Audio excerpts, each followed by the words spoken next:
Oh.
Hello, guys. I cannot hear myself. Wait. Hello. Can you hear me?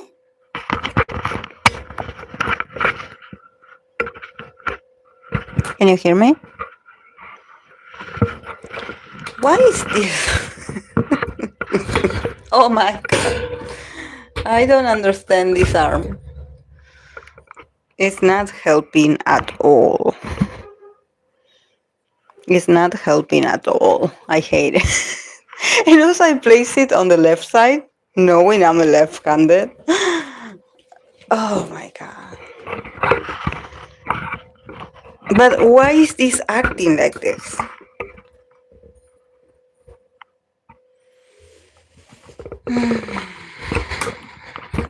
This part, it's very fragile. Look.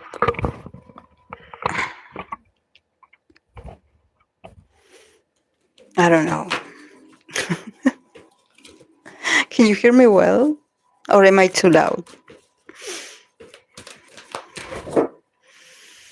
Oh, I have the other mic around just in case. I have to change it just in case, you know.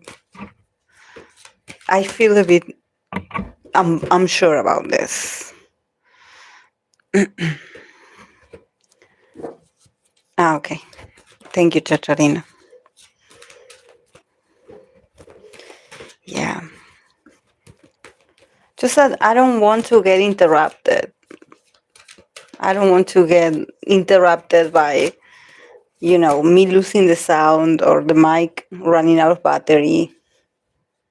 I get very anxious about that. But I think that there's something about the wireless one that it has noise cancellation. So, you know, when there's like the dogs barking and there's something going on around me, usually I think that mic works better. In this case, this one, you can hear everything. If I'm, you know, silent, you can hear everything that is going on.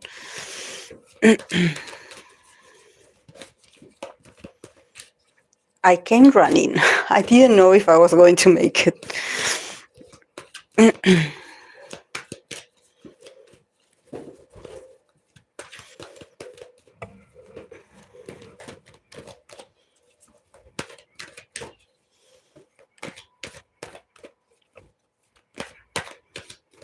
I think that this is getting in my way. I'm going to change it. Sorry. Sorry for the change.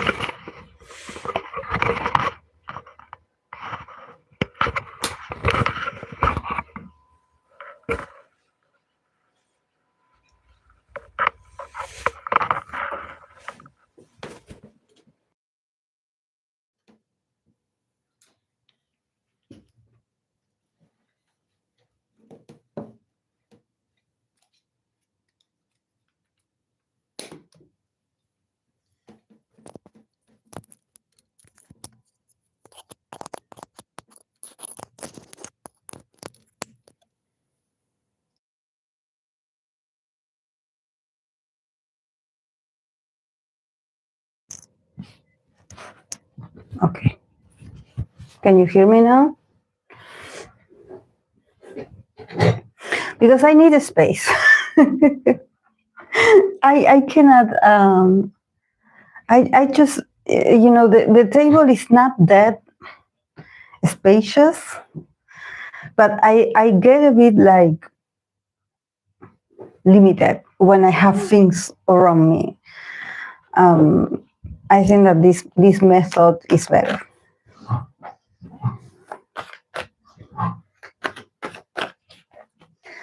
Oh my God. Well, it's part of the journey. You have to come to this journey with me. The same happened with my different backgrounds, with me changing rooms, with me fighting with the internet connection. We went through it all together. Yeah, slowly. I mean, I think that I had been stuck in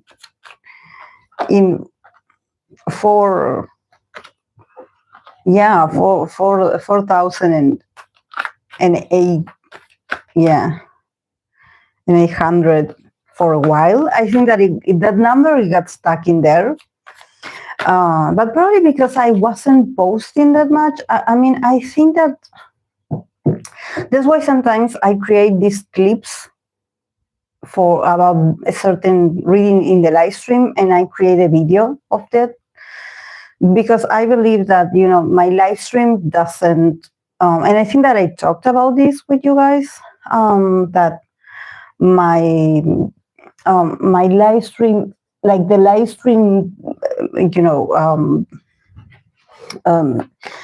that I do, if you are not subscribed, it doesn't get recommended, but the video does. So I guess I have to,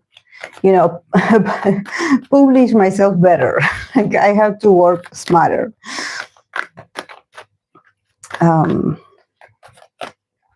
Yeah, I believe because it's people coming from TikTok. Some people do find me in there. So, yes.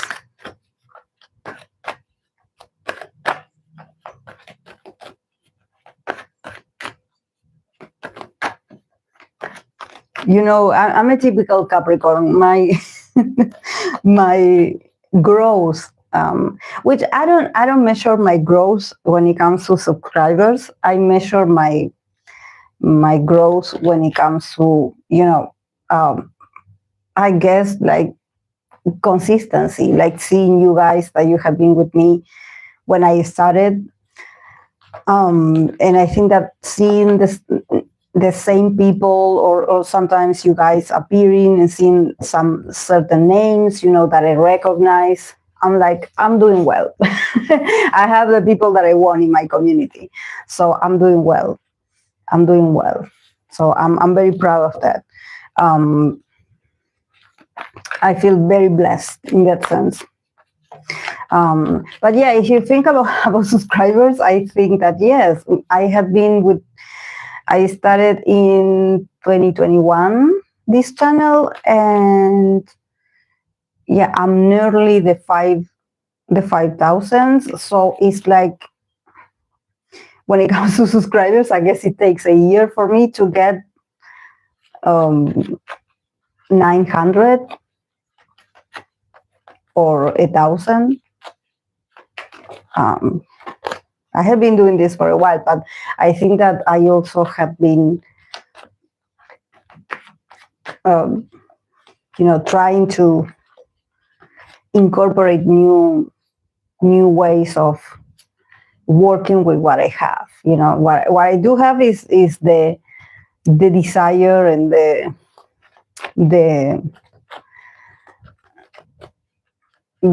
will to keep reading for these artists.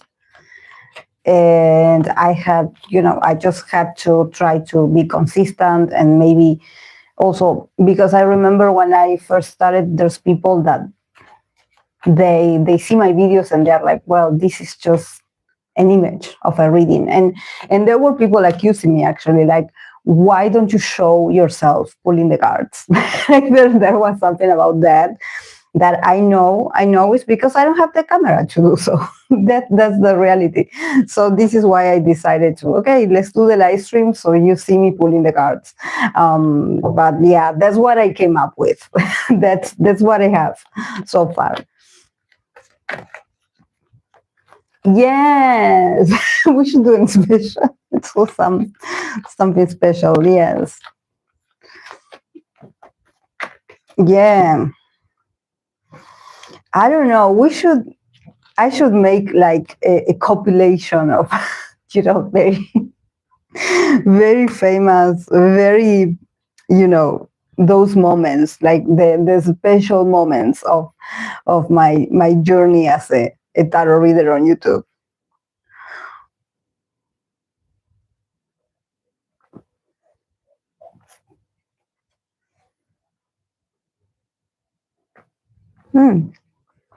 Oh, I burned myself. Sorry, it's too hot.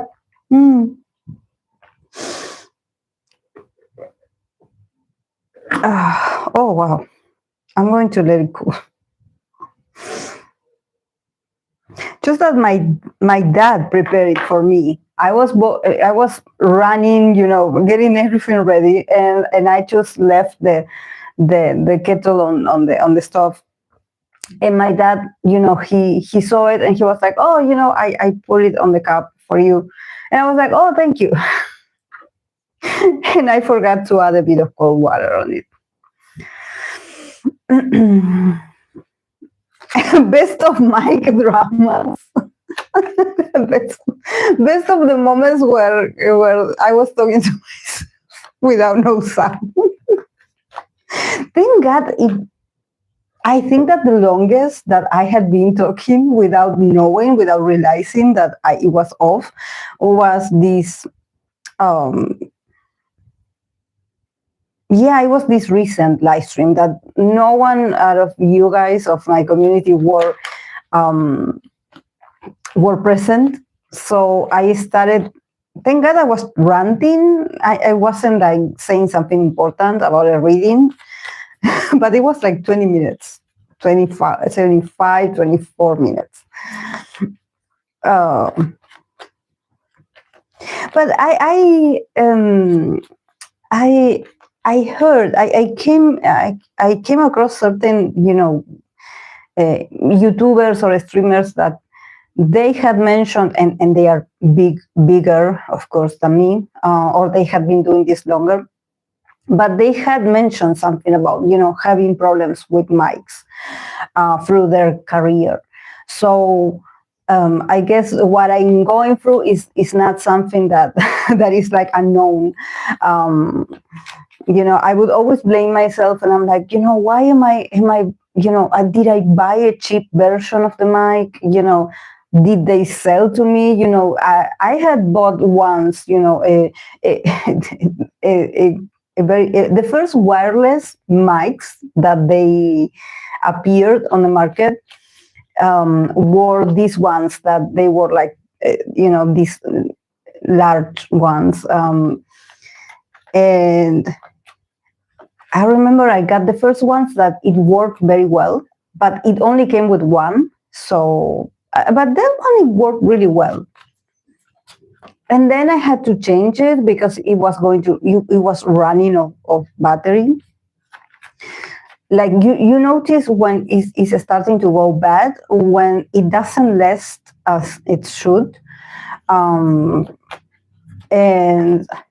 so I changed to another one that they promised me that it would have a longer hours, and it was this very, it was all in Chinese, the package. So I was like, what is this? Even for the part where you wanted to read, there was no English nor neither Spanish option to read. So in that case, it was a bad purchase. This one is not a bad purchase, this one. I think that is good, that I actually, if I want to use it, I have this, that sometimes I use it with this. So it's not bad. It's just that I have to have it near my face, because if I just move a bit further, you hear me far away. So it limits my movements.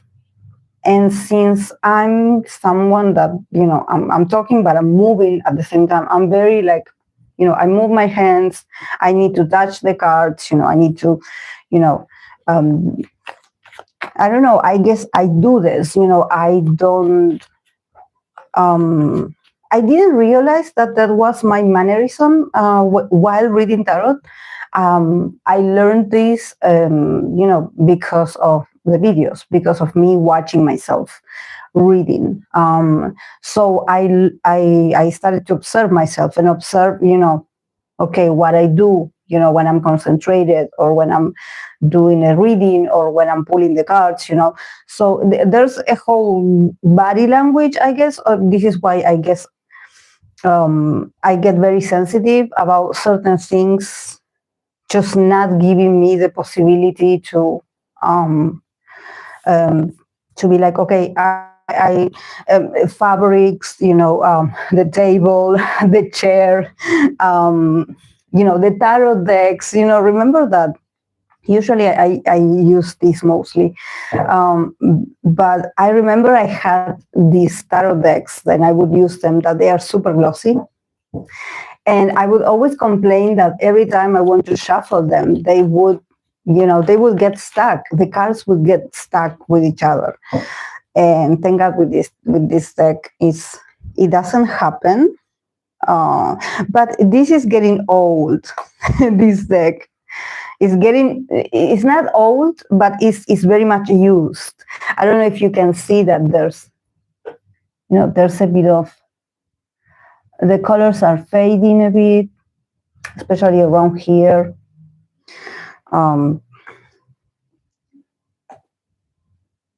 But it works. It works. Because I do shuffle fast, but I'm gentle with my cards. I'm gentle. I try to be. Oh. Oh, wow.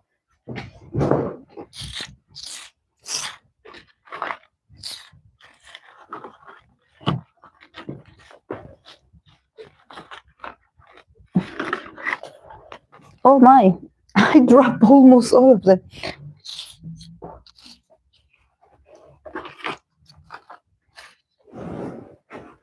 Oh, see what I'm talking about when I talk about the consistency of this tarot deck. It's very thin, is also slippery, so the cards just, and I have these wings. So, oh wow, I don't know, maybe they don't want to work today.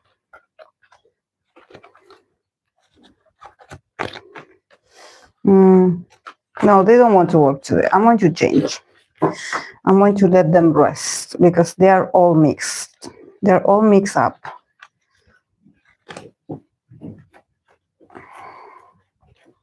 They're all mixed up. Let's see. Oh, sorry. Let's see.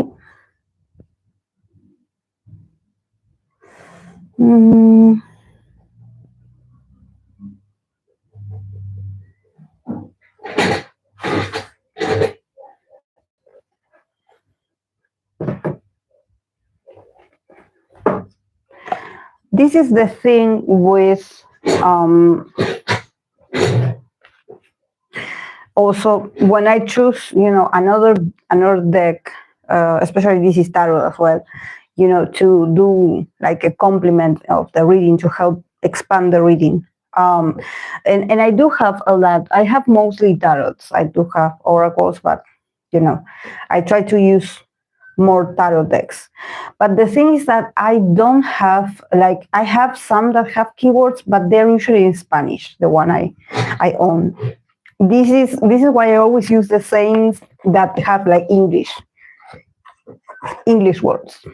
I have to buy more oracles that have like English words because I do have them, but they are in Spanish, so it's not the same as trying to translate them in my head. Yes. The cards are resting in Leo season before getting back to work for Virgo season. Yes. Do you feel it? Do you feel the Virgo season coming? Do you feel it? I have been, I have been having weird dreams, and people have told me, also clients, that they also have been having like weird dreams. Sorry, I'm going to arrange my hair. Sorry, guys. This is also me feeling the Leo energy, the Virgo energy approaching. I noticed that my hair is a bit, messy on the back, and I don't like it.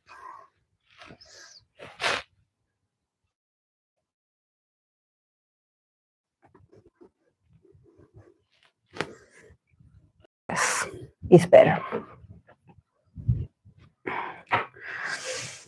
So yes, it's the Virgo season coming.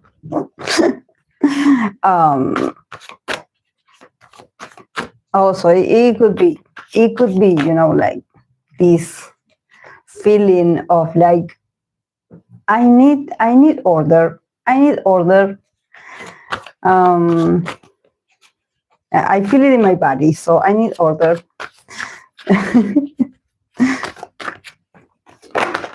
Oh.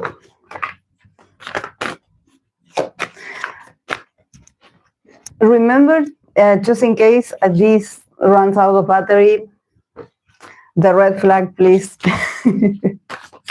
There should be like a sound. I wish like I sometimes I watch people, streamers on Twitch, here from my country, and they have these sound effects. They have notifications, and I wish I had this sort of notification sound for when my mic runs out of battery.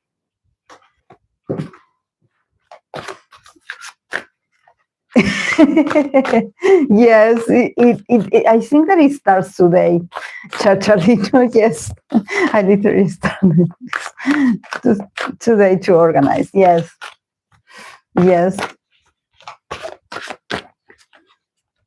We need to do that. It is essential. It's essential.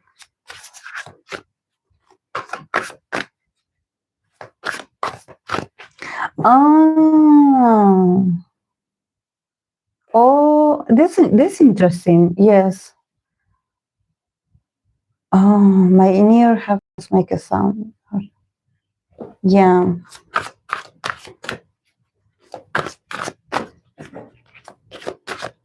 Okay, I do have a very long list for today because there was some interesting, thank you for the recommendations, guys. You had done amazing. Thank you. Because for today's live stream, it was like a Q&A again of mixed topics and questions to the tarot. So I have, I'm going to read for twice Mina and Chaeyoung friendship because people on TikTok wanted these two ladies, since I did, I believe, a friendship reading between, I think it was between Sana and Tui. So people wanted these two members friendship reading. I have Illit next comeback, I have Chinese actor Si Shang, ideal type and personality, reading. Then I have this other Chinese actor, Wu Lei, ideal type. I have another Twice member, Twice Momo, current energy. I have Ahof JL, relationship between TXT and BigHit. XG, Maya, birthday reading. NCT Dream, future, they renewed their contract, so let's see what's available for them after this, happy decision. I'm happy as an citizen, I'm happy for them. Then I have Sserafim. I'm going to do like a reading for them for the rest of 2026. And a Stray Kids relationship with JYPE and future also. Also remember, guys, that when you ask for future, I don't read the future. I'm more like, I'm going to see what's available for them for the next 3 months tops. We can expand the message and you can be like, okay, because it depends on what the cards say. Sometimes the cards, you can give it like in a specific time. But they usually, it depends how events develop. Some things happen earlier and some things it takes longer for this to, become potential reality. I think that being like reading for the future, I think that is too, it's too grandiose. I think that, it's an everyday thing and it depends on the energy of the members of these companies, what they plan to do, so I don't go that far. I know that there's people also that they want me to do readings for 2027. And I'm not reading for 2027 yet.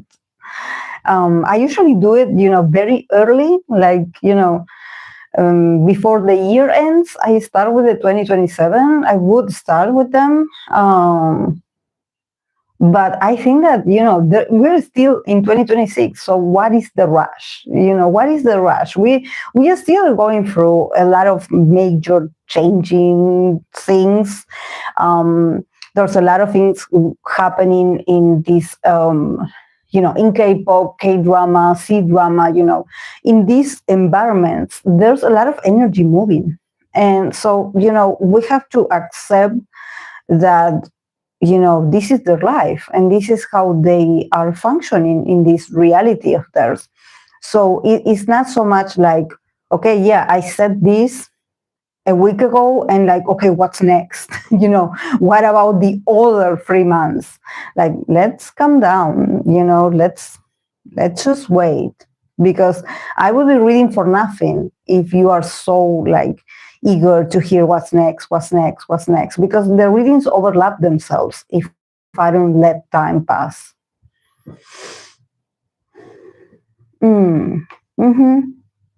Yes, it's way too early.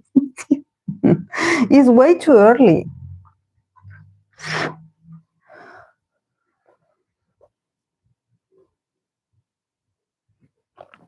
It's way too early.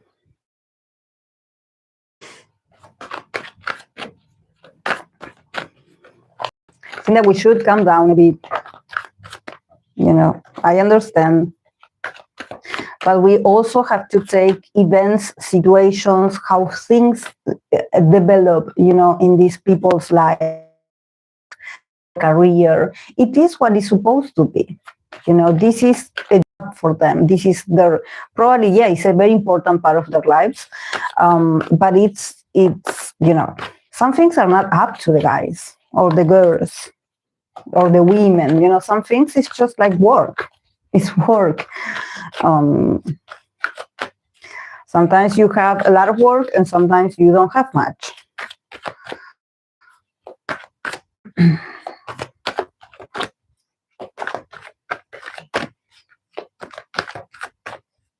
This has been a very productive year because, I have this small notebook and we have like very few pages left. These ones are already written down here, but there's just very few pages left of this notebook that I have.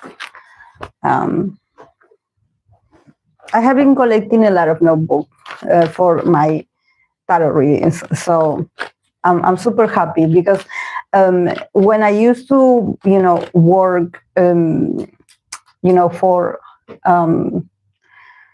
for a different kind of business, I remember I used to buy a lot of like notebooks, is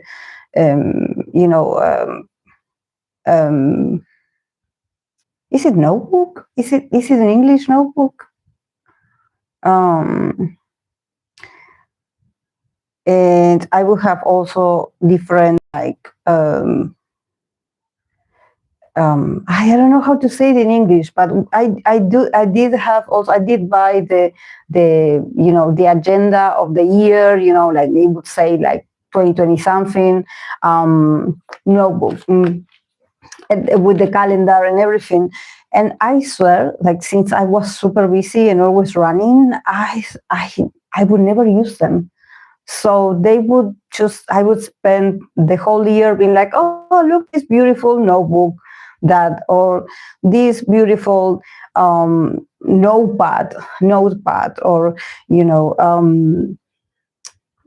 because I do like to read and write a lot, but I would never have the time to use them, to use the pages. I do have a lot of agendas that they have like pretty much very like they were empty. I would use two pages and then I would leave it. So I'm so thankful that because of what I do for the channel and the tarot, that I have, I can give it a use. I can give these planners, or I can give these notebooks, I can give them a purpose. So, I love it. I love it. Yeah, like a planner, exactly. I call it agenda. I know that probably in English, agenda means something else, but in Spanish, we call it agenda. We call it agenda. That is like agenda. That is a planner. But we call literally that tiny book, we call it agenda. So I was a bit like confused, like how do I say this in English?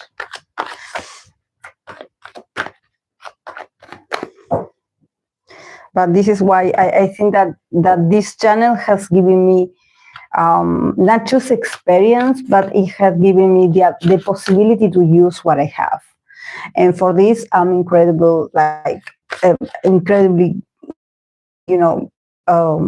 grateful for this, because I do possess a lot of like tarot decks, and I think that this is the great thing about my experience with tarot, and doing this for the channel. I think that I was able to put it to good use, because if you, and I think that it's deeper, because it has to do with your gift, what you're good at.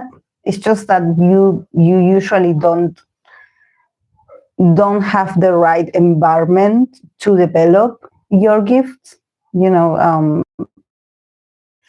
overcome, the awkwardness, initial doubts about like, should I open a YouTube channel? Should I do these lives? Should I do this? Like, will people watch it? So I think that it's great to start. It's great to start, and it's so real when people, sometimes there's people that they give advices, there's these motivational videos, of people being like, you just have to start. And I think that, there's a lot of, certain messages online that are a bit, like obvious, and there's some that it doesn't apply to everyone. But I think that one thing that I agree about these sort of messages about, if you want to, change or create a change in your life is, and you probably want to launch something and you don't know, you are not sure if you can make it. And when they tell you, just do it with what you have, do it with fear, do it. And I think that's how you should do it. If you have a talent, if you have something that you want to share with others, don't feel sorry. Just do it. Just do it. Do it. Because sometimes we take a lot of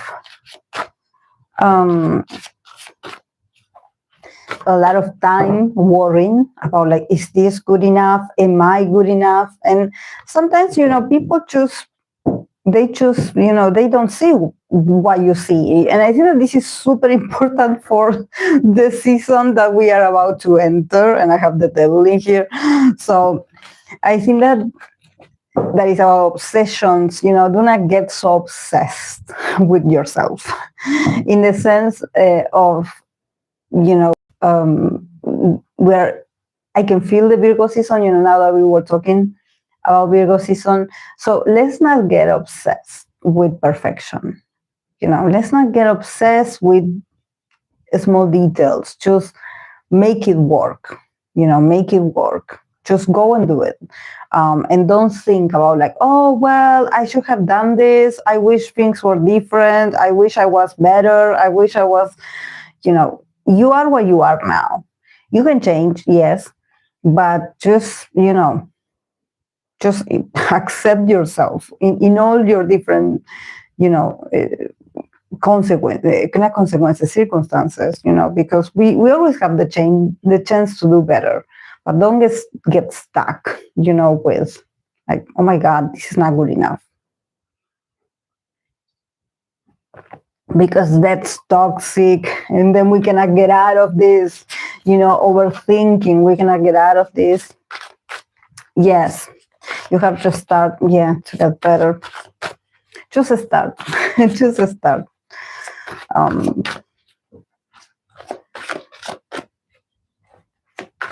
And in that case, it's so much better when someone, even like a stranger, gives you that feedback, or gives you that, because sometimes when you are so immersed in your thoughts, you cannot see it. You cannot see it that you are delaying a decision, or you are delaying making a move, because you're like, no, I don't think that this is the right time. I will wait, And sometimes it's just as simple as, just do it. Do it.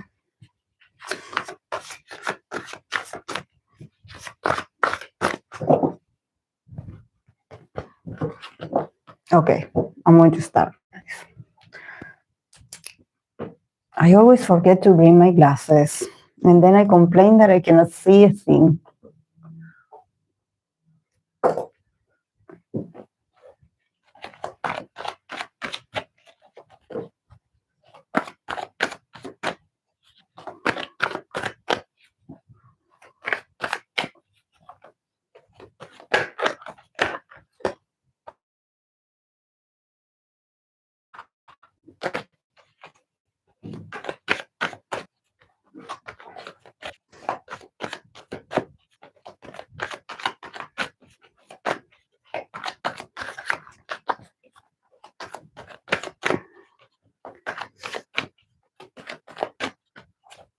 Okay, I'm going to start with twice Mina and Chaeyoung, friendship. Let's see Mina. Let's see Chaeyoung. Let's see their friendship.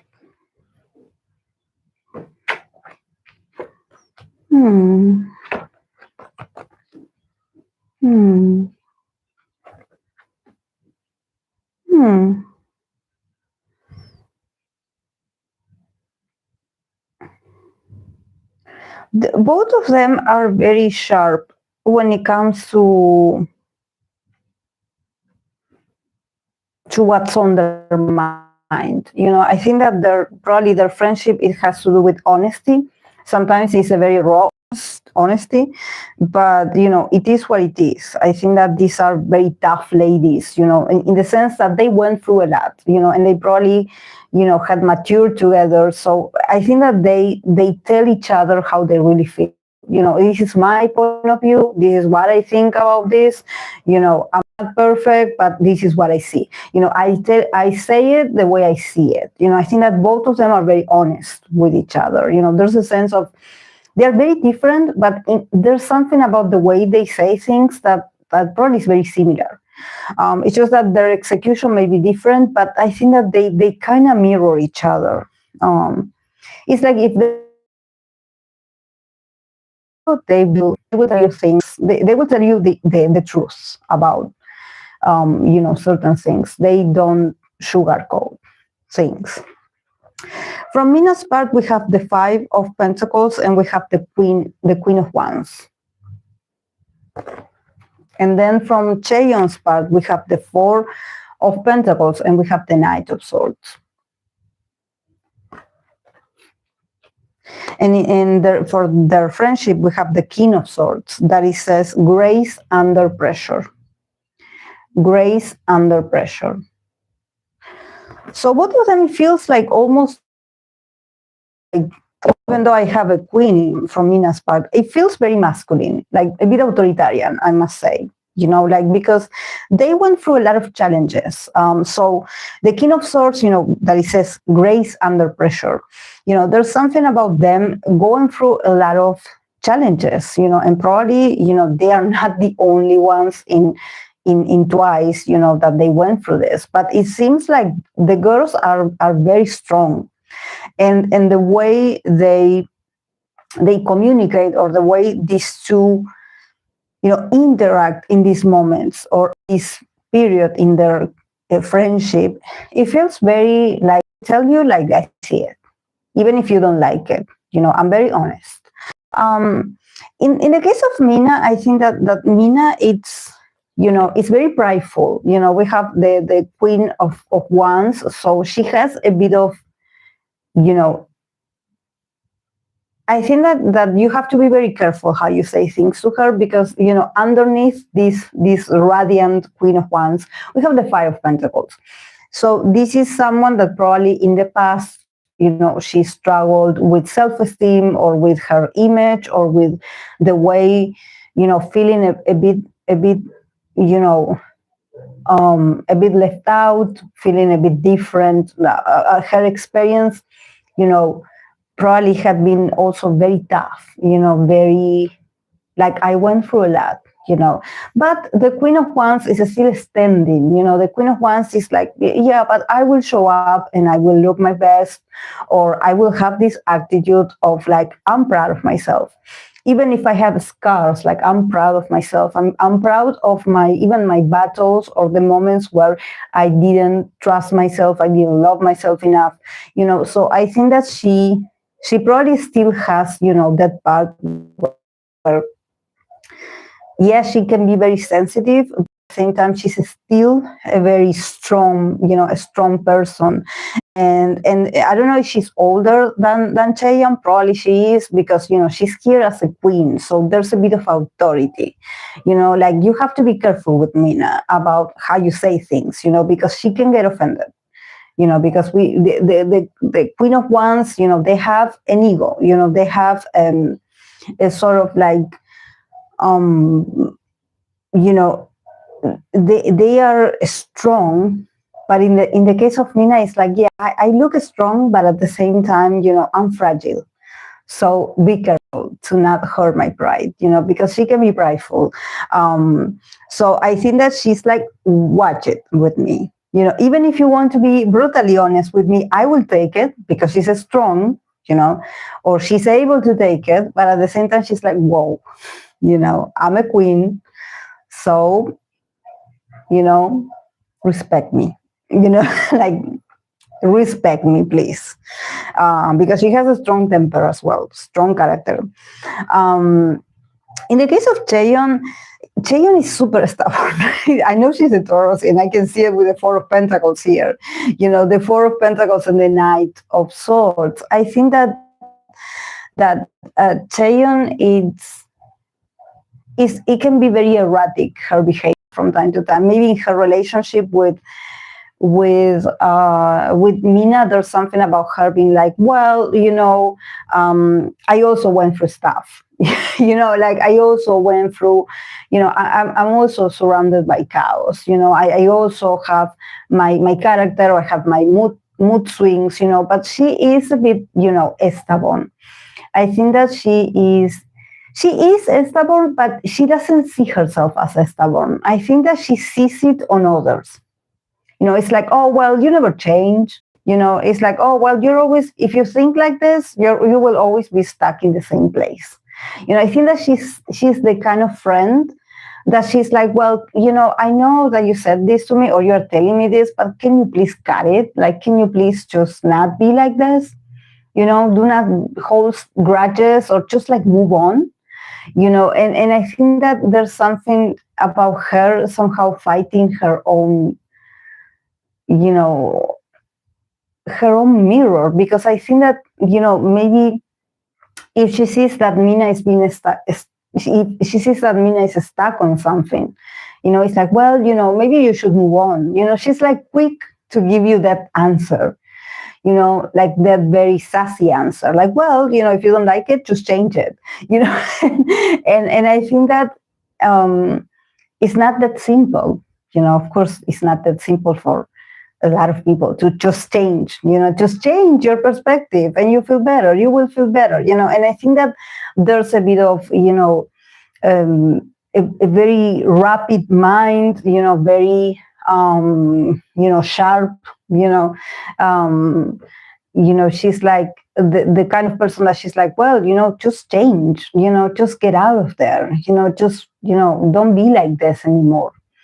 And I think that maybe for someone like Mina, she's like, just let me be. I don't need you to tell me how to handle my businesses or my personal matters. I think that yeah, there's something about Chaeyoung's nature being a bit much more like just fast and furious. There's something about her saying something or responding back, and then later she's like, oh, well, maybe I was a bit harsh. But she's still in this process of like, well, if you don't like something, just change it. Don't be stuck. So she's somehow fighting certain stagnation. But I think that when she does this, somehow it also mirrors her own stagnation. I think that she can be very stubborn and getting stuck also in situations, not being able to move. But I think that it gets triggered when she sees it on others, but she doesn't apply that same advice to herself. So I wonder what is that, what is that, that sort of duality? Like, why do you get so triggered by someone not being able to move on, and you are doing the same? That same thing that you criticize, you are also stuck in a place where you are also not moving, but you criticize it. She has a speech that she's like, well, I'm against this. I don't like to stay in the same place. I move, I change, and I think that she has the speech, there's something about her being able to say it or put it in words. She's great. She's fast, when she speaks, she's like, oh yeah, I know what I have to do, and I'm always moving and I'm always changing. But nevertheless, the Four of Pentacles is like a resistance to change. It's like, it's so odd that she maybe criticizes it to others, but she's stuck in something in her life as well. So maybe there's a bit of mirroring in there. Like, no, I'm not like this. I move. If I'm free, if I want to move, I will move. And it's like, it doesn't seem like that. Yeah, and the King of Swords, and I think that when I remember when I did the reading for Sana and for Tui, I think that the King of Swords also came up, in the reading. So I think that the King of Swords is also this exchange of opinions and ideas that they come from a place of authority, and it can be a bit cold. Like I don't feel it like it's like lovey-dovey between them. I think that they respect each other, they respect their differences, but they are very different, and their view of how they are transiting this experience is very different. You know, they probably mirror each other and they don't know it. It's like, oh, that person is like this and I am not like that, you know, but actually you two have something in common, or you have a similarity. But the King of Swords, you know, grace under pressure, you know, these are people that probably in this period in their lives, they had gone through a lot of pressure. You know, this is why they don't seem like, oh, I love you, you know, oh yeah, we're best friends. It doesn't feel like that. It feels like very much like I'm in this point in a relationship. Well, I just tell you feels like it is, and this is what I can do for you, and this is what I can give you, my honesty, my opinion, if you want it, but nothing else for now. Yeah, very interesting dynamic.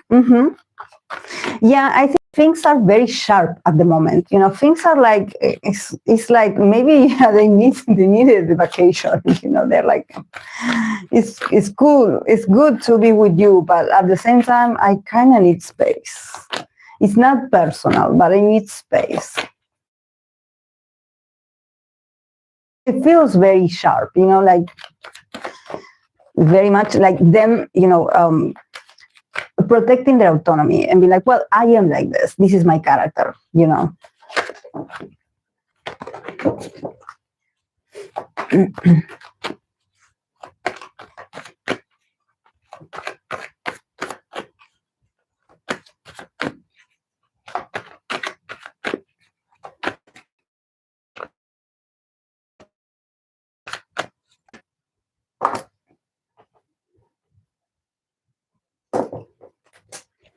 Let's see, Illit next comeback. Illit next comeback. A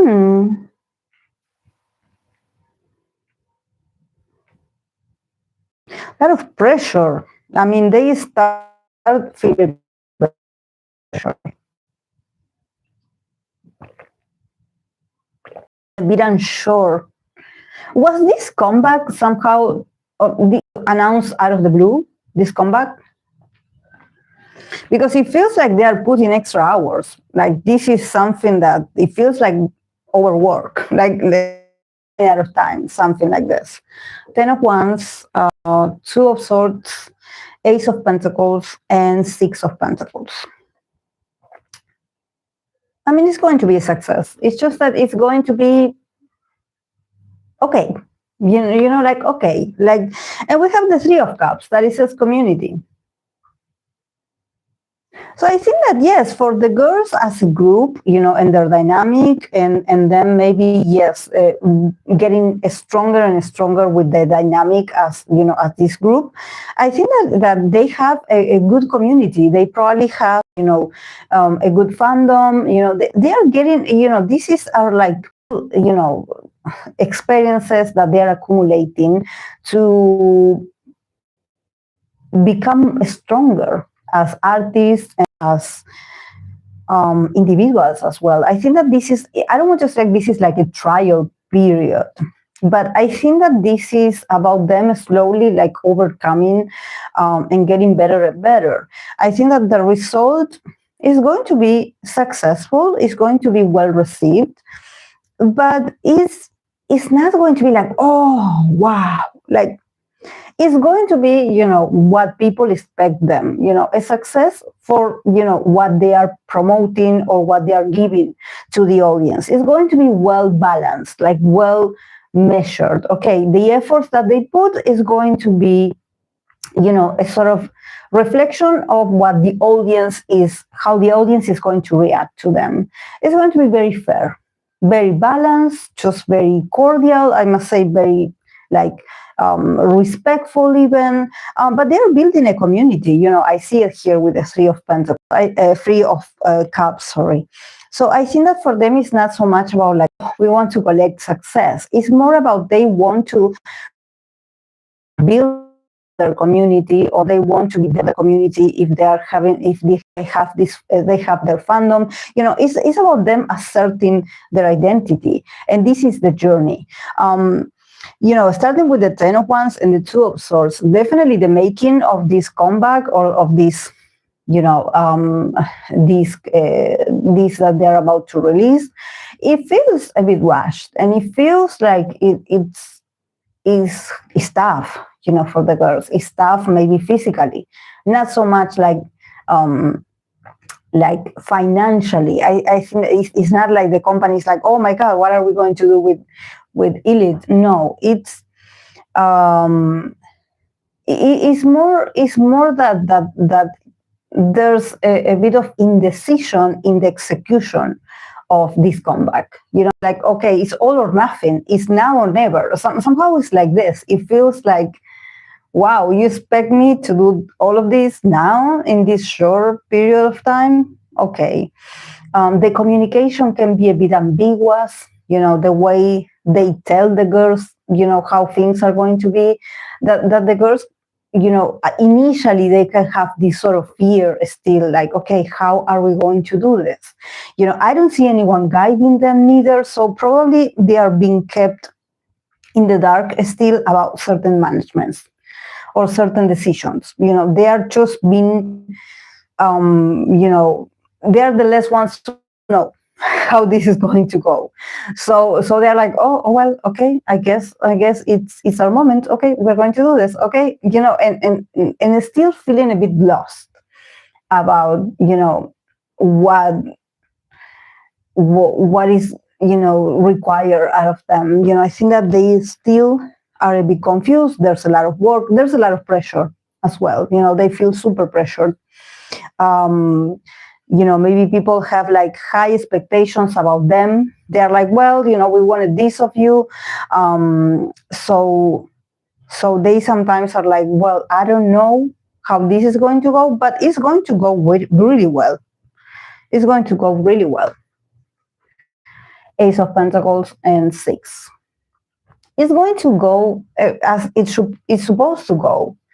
You know, there's something probably, you know, because we have community, so probably, you know, their community, the people that works with them or for them, you know, there's a sense of familiarity now. There's a sense of people, you know, getting accustomed to each other. I mean, like, okay, do I have to work with you? Okay, I'm going to work with the girls. Okay, you know, we are the fans. We are going to organize this. We are going to be prepared, you know, and I think that this is, there's consistency here. There's success. It's just that maybe the way they are receiving, you know, what they have to do, it feels still a bit unorganized. It feels like, you know, you could have given them more time, or you could have done this, you know, a process a bit lighter for them. But I think that the outcome is going to be a success. Yeah, it's going to be a success. Yeah, very nice, very nice. But these are important times. These are important times. These are not moments to rush Illit to become something that they are not ready yet. You know, they are on their way, and they are, you know, like I said, you know, they are collecting achievements, experiences. So it's all about, you know, if you love them or if you appreciate what they do, what they give, just keep being there for them, you know, and just, you know, rely a lot on your community, you know, and just be there for the girls, and celebrate, you know, get together, you know, so I think that it's great that they are building their community, you know, that's important as well. Their last comeback was 3 months ago. And their Japanese comeback was last month. Wow. Yeah.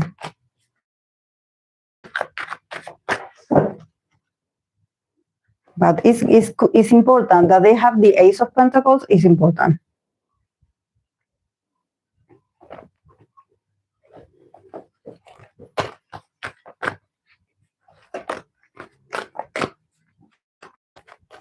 Okay, I'm going to come back. I'm going to start with this, but first I need the archetype cards. One of these days I'm going to break my chair. I'm relying so much on this chair for me to not get up. Just that I've been standing up for 11 hours, guys, so I don't want to move on my chair. Sorry. Because just that I don't know if this chair is going to be, with me for a long time. So yes, I shouldn't, I shouldn't pressure it. Because I have to do a personality reading in ideal type for this Chinese actor Sha.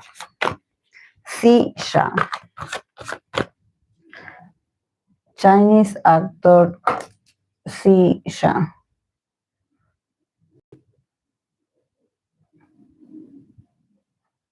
Okay. Chinese actor Sha. Personality and ideal type. Sha.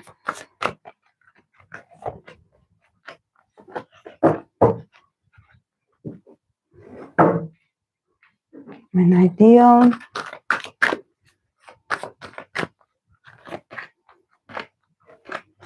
Okay, I believe this is the first time I'm reading for this man.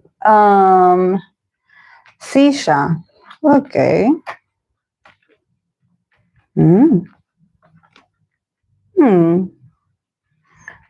A lot of pink, red and pink. Very, very nice. Okay, for him, for Sha, we have the archetype of poet. We have networker. And we have wounded child.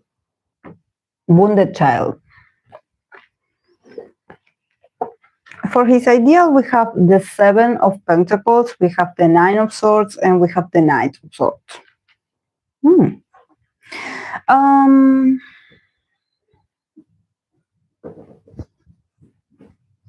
I mean,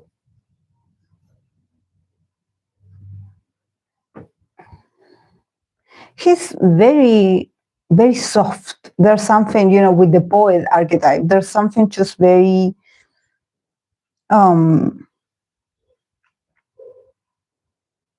yes, very artistic.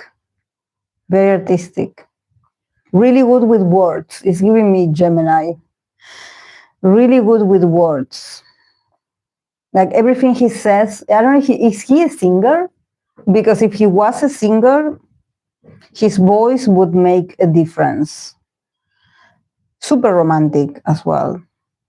I mean, this is like the energy that he gives off. It's not like, oh, okay, he could be in a relationship or he needs to be in a relationship. I think that he gives that vibe, that energy, that energy of he's really good at delivering words. Like somehow maybe he has to deliver lines. It feels very smooth, very special. Like you stop and listen to him,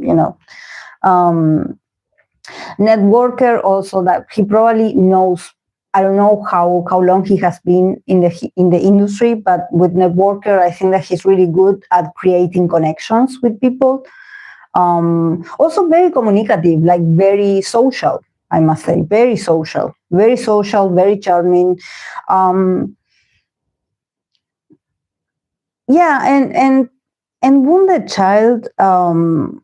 I think that, there could be about him, a part of him, that he really tries to maybe make friends in the industry. Like he really tries to give it his all to others. Somehow I want people to like me, because with the wounded child, it kind of gives me this, like he somehow, he can look a bit superficial, but it's because he tries really hard to give people a good experience while they are around him. So he wants people to think nice things about him. He wants to be considered, a pleasant like company, someone that is respectful, someone with values, someone beautiful. There's something about also maybe, physical beauty, about being balanced, about, not being so loud with the voice or with the way he communicates. He doesn't want to scare people off. So maybe in his life he was initially surrounded in an environment, with a wounded child, where maybe there was a lot of loud talking or people just shouting at each other, a lot of noise, a lot of chaos, or maybe just all, everyone talking at once, and it just being loud and being chaotic. And I think that he prefers to not be that. He prefers to be soft, to be, mindful about the way he communicates, using the right tone, just being very pleasant, very respectful. But he's really good at making friends. I think that it's just that, with the wounded child, I think that he doesn't like to be alone. There's something about him really wanting, because if we think about networker, it could be something like, oh, well, I want to get to know a lot of people from the industry to see if they can get me a job or they can get me an opportunity. And I don't see him like this. I think that he really values people, or he really values connection, because maybe he craves connection and he wants to make friends, or he wants, to create, meaningful connections besides of, what a connection can do for him, when it comes to work. I see him that there's a side of him that he really wants to be,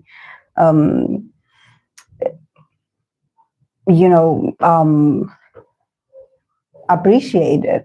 There's a bit of loneliness, like, I really want you to like me.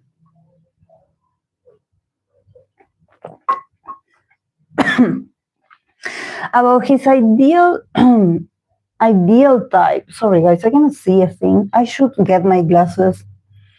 Please remind me on Virgo season to get my glasses, because I cannot read.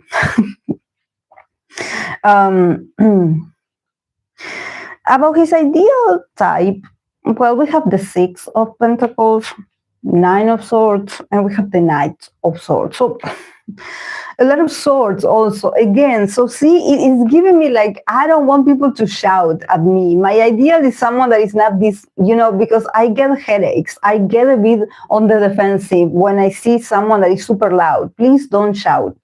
Please don't talk to me harshly.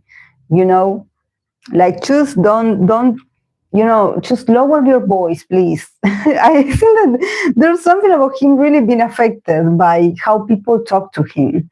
He's very sensitive like this.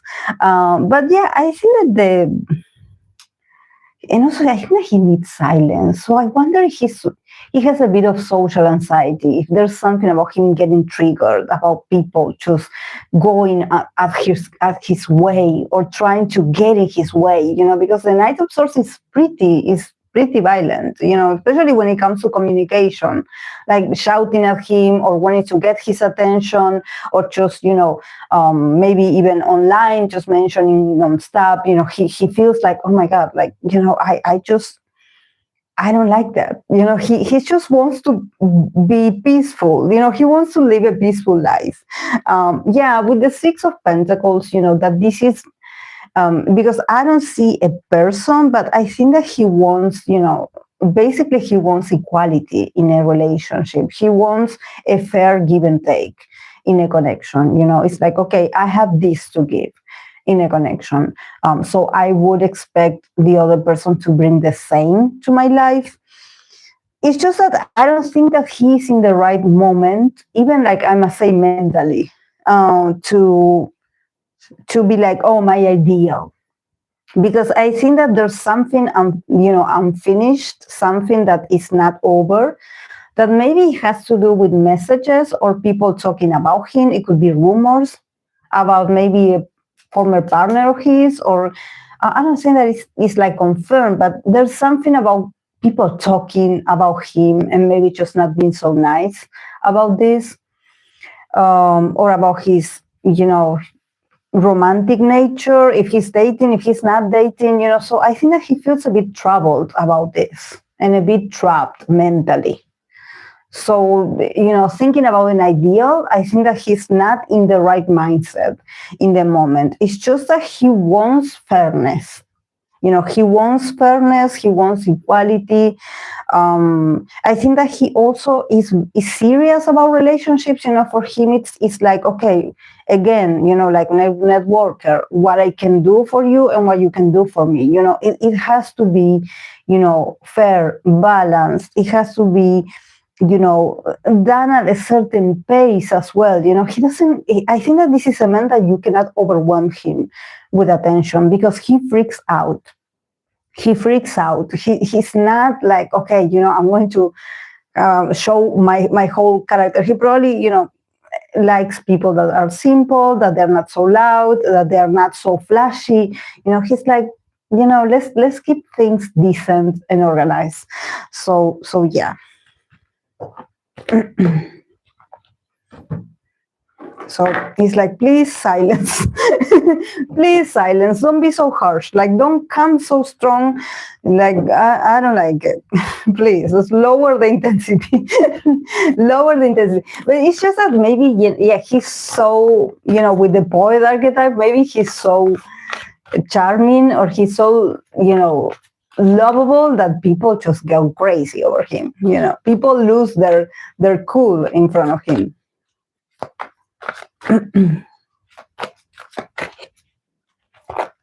Hello, Fluffy.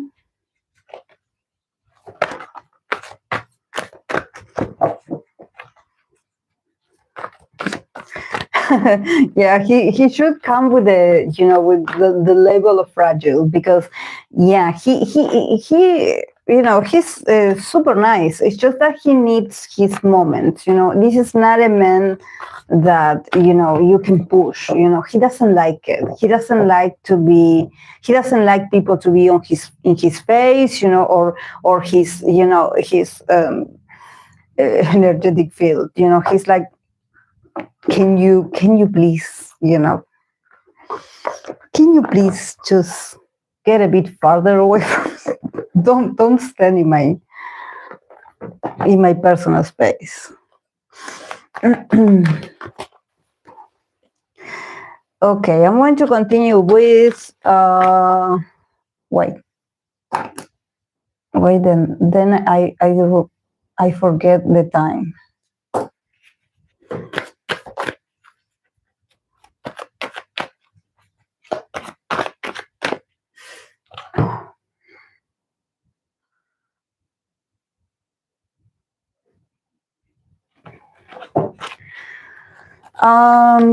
Chinese actor Wu Lei, ideal type. Let's see. Wu Lei, ideal type. Wu Lei, ideal type. Wu Lei, ideal type. I'm going to, sorry. Again, Virgo season is approaching and I'm getting a bit specifically, I cannot even wear my ring on my finger because this is supposed, my ring is supposed to fit in this, it's made to be in this one because it's like the tiniest ring finger that I have, but it's loose. So I'm comfortable when I see that the ring is moving. And also it has like a pyrite. It has like this, it's a very sharp stone. So it scratches the inside of my fingers. And since it was moving, I tried to put in another finger, but it doesn't enter. So, I'm going to, I'm getting into that part of the year where I'm feeling a bit uncomfortable about certain things. So I will remove them. Sorry. Bear with me. I don't want to interrupt the reading, but this is how I'm feeling. I need to be comfortable. It's a priority. Okay. Wu Lei, let's see his ideal type. Mm. These people just need peace. Need peace. I think that they have there's something about their energy, because there's always swords. So it's like them being just very, like, mentally being maybe too stimulated. So I don't know if they are in situations, places where people just all the time are communicating to them, or they get a lot of messages, or they get a lot of responses, or they get a lot of reactions. So I think that for these men in particular, the cards that we have for Boule, we have Temperance, we have the Nine of Cups, and we have the Ten of Swords. So see, he went through this. He knows what it's like to be in a place where you feel overwhelmed, where you're like, oh my God, like I went through a lot. Like, why won't people shut up? It feels like this. I really feel it like this in me. It's not the cards. I feel it in me. Like, why won't people shut up? Um, and Three of Pentacles, that is his perfection. So probably, yeah, he wants someone that he's not that romantic, but it feels like a partner relationship, like a partnership, like we are in a business together, or we are working as a team. So it's very practical, but also I think that, if he meets his ideal, he would want to be like a very stable, foundation for this relationship to last. I think that he's looking for that part, that a partner that is like, okay, you can trust me, I can trust you, and it has to be perfect. In the sense that I think that this guy is actually very capable of giving, his ideal or his romantic ideal, or maybe his potential partner in the near future. He can give this person a pleasant experience. It's like, okay, if we are together, we are going to make the most of this relationship. And I know that probably when we think about, Chinese actors, especially if they are, in this part in their career where they are super successful, or maybe they have a lot of fans, or maybe, getting married and just, making it official, it can be a bit, not so good for their careers. But I think that in this case for him, he went through it all. This is a man that it seems like he went to war and came back because, we have like I said, the Temperance, the Nine of Cups. He's like, I deserve it. I deserve to be happy in love. I want to be, in a nice relationship. I want a peaceful relationship. I want the woman of my dreams. I want the person to be perfect, to be an angel to me, to be nice, to be beautiful, to be everything that I want and more. So because I deserve it. I went through all of this. I went through hell. So, I think that maybe, he already went through like the dark night of his soul. He already went through this. So he's like a changed man. He's like, I deserve to be happy in love, actually. I deserve to get married if I want to. And I deserve to be happy and to have the best partner that I can have. And I think that he's like, super, I don't want to say full, he's not full of himself, but he's super sure. He's super satisfied. He's like, I deserve to have the best partner ever and to be happy and to be successful and to have it all because I have worked a lot to get there. But yeah, I think that what he finds ideal is peace. Peace, is not having to have conflicts with a potential partner. He doesn't want a conflicted partner. He doesn't want his partner to interrupt what he considers his peace or his moment to be, resting, or to have, a very, I don't know, it could be his routines, it could be the way he relaxes, it could be, when he chooses to travel somewhere. He's like, I want a partner that can actually, just be okay with being with me and that they don't make a scene. So probably he's like, I don't like temperamental kind of people, people that have like a strong ego, or that they have a strong presence, or they are very demanding, or they are very like, oh, well, I'm the best. And I don't think that he likes someone like this. I think that he would prefer someone that can adapt and can accept his lifestyle. There's something about him being like, I will not go for the unreachable person. I will not go for the most wanted and popular person. I will not go and build something with someone like this, because it creates problems. It creates problems. It makes me nervous.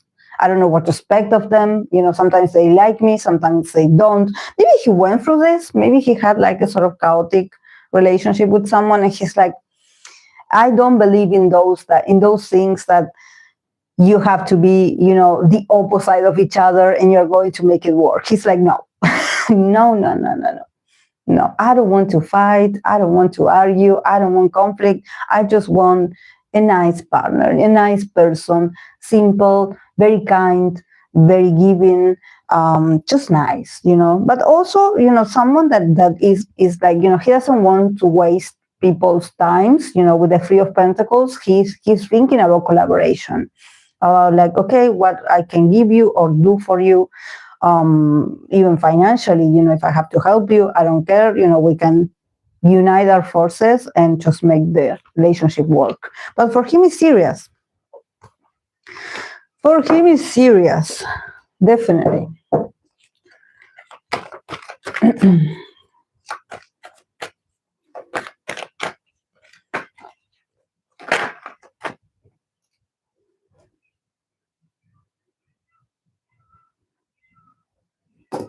Oh my God.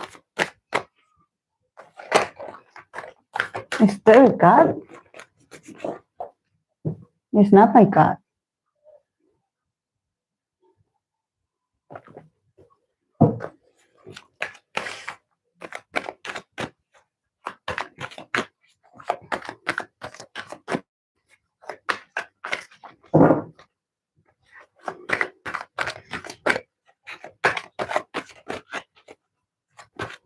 Okay. I'm going to read for twice Momo current energy. Twice Momo current energy.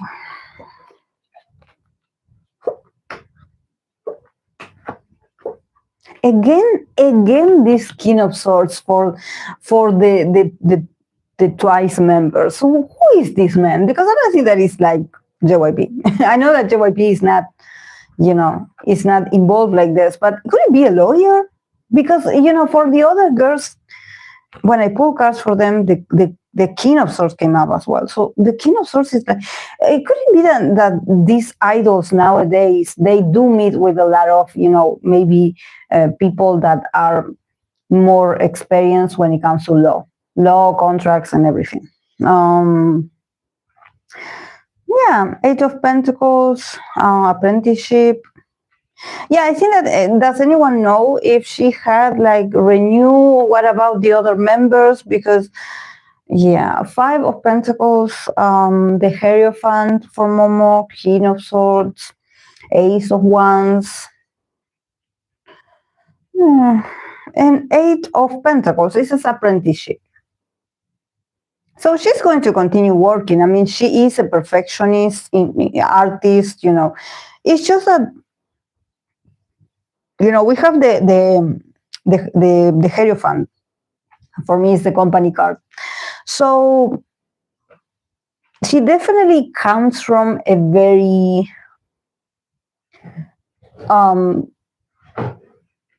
just a not so pleasant experience with the company. Maybe her feeling like, okay, you didn't support me enough, you didn't give me this. If I have to look back, actually, I didn't win much. Like I even lost, or I felt left out of certain decisions or certain conversations, like you didn't take me into consideration. I think that she, when it comes to the company, she feels very, like her confidence is very low when it comes to her experience with the company. Or I think that it's not just the company, it's like the society in general. There's something about her feeling not so good about herself, feeling like a bit misunderstood, or feeling like people don't appreciate her, as maybe they do uplift certain members, and for her she feels very left out. She feels very low in not energy, it's low self, is just a very low self-esteem. It's like I don't have someone that is like giving me a feedback, or but I think that is in general. It's not just because the Hierophant, it's not so much like, it's just, for me, it's not just JYP. For me, it's like society. For me, it's like institutions. Is she religious?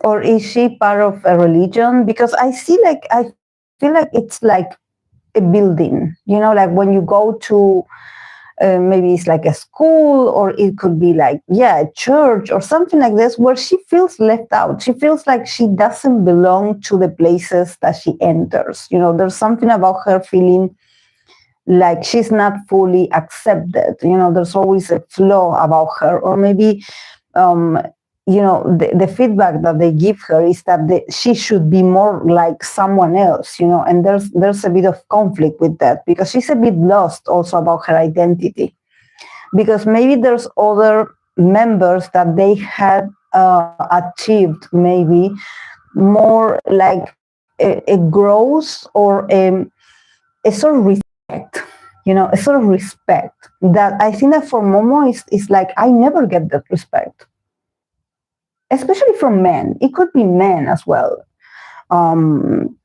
Like they don't like men in power, or they just think less of her, and she knows this. And she's like, but they don't do this to the others. It's me. It's always me. But she has low self-esteem. I think that through the years she had maybe try to cover it and be like, well, I don't care. But from time to time, it hurts. Yeah, the King of Swords and the Ace of Wands. This could be like an advisor. But also the Ace of Wands is like creativity. So she could be like starting something like a project with this King of Swords. Because it feels like, she comes from this Five of Pentacles that is like her feeling a bit sorry for herself, not being able to find her identity. Like it feels like very personal. I don't think that it's just like the contract, like twice. I think that it's personal. It's personal. It seems like she had been looking for the approval of an institution or someone. And maybe other women in her surroundings, she had noticed that they do get it. She's like, what is wrong with me that I don't get it? Could it be marriage or something like that? But this King of Swords and the Ace of Wands, it seems like this guy, this King of Swords, is bringing something exciting to her, like an exciting new beginning. So it's not negative. It's just that I wonder, why is it always this logical kind of man that appears in the twice readings, like but there's something that is growing between the two of them. Like they have, I don't know if it's like a hobby, or if it's like something they like that they share together, like a vision or something. And if it's growing, it's expanding, and it's going to be an exciting new chapter for Momo. Thank God, because I think that this is the thing. She needs excitement in her life. She's a very passionate girl. It's just that maybe what she had been doing, or maybe her personal life, it feels like it lacks excitement. It's all about, following the rules and doing what other expects of you. And there's no excitement, there's no like freedom. There's no like, she needs to feel the excitement of a new beginning. She needs to feel it like this. And I think that is coming very soon. Yeah, Eight of Pentacles. And I think that it has to do with work, or is going to be used, for her promotions. Because Eight of Pentacles, she's already working on the details. She's already working on this. So I think that this is the thing also for Momo. You have to keep her, I don't want to say like you have to keep her busy, but I think that you have to give her a purpose. Maybe she is in this period where she is somehow challenging her old beliefs and being like, that I used to admire in the past, I don't admire that anymore. I kind of want to do something different. And maybe this King of Swords is helping her, is by her side, being like, we could do this if you want to. And I see her practicing a lot. But I like it. I like it. I like it for Momo.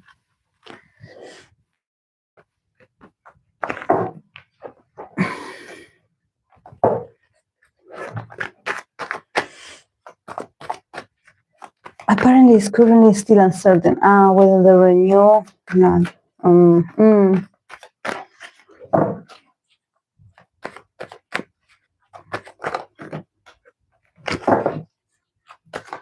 Okay, let's see. I'm going to read for...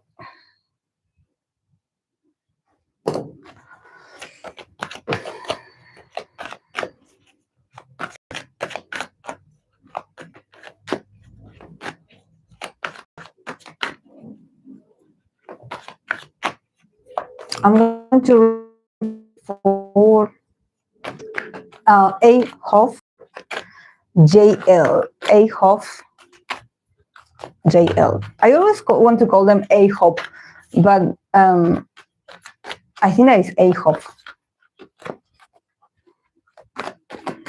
JL. Let's see. JL.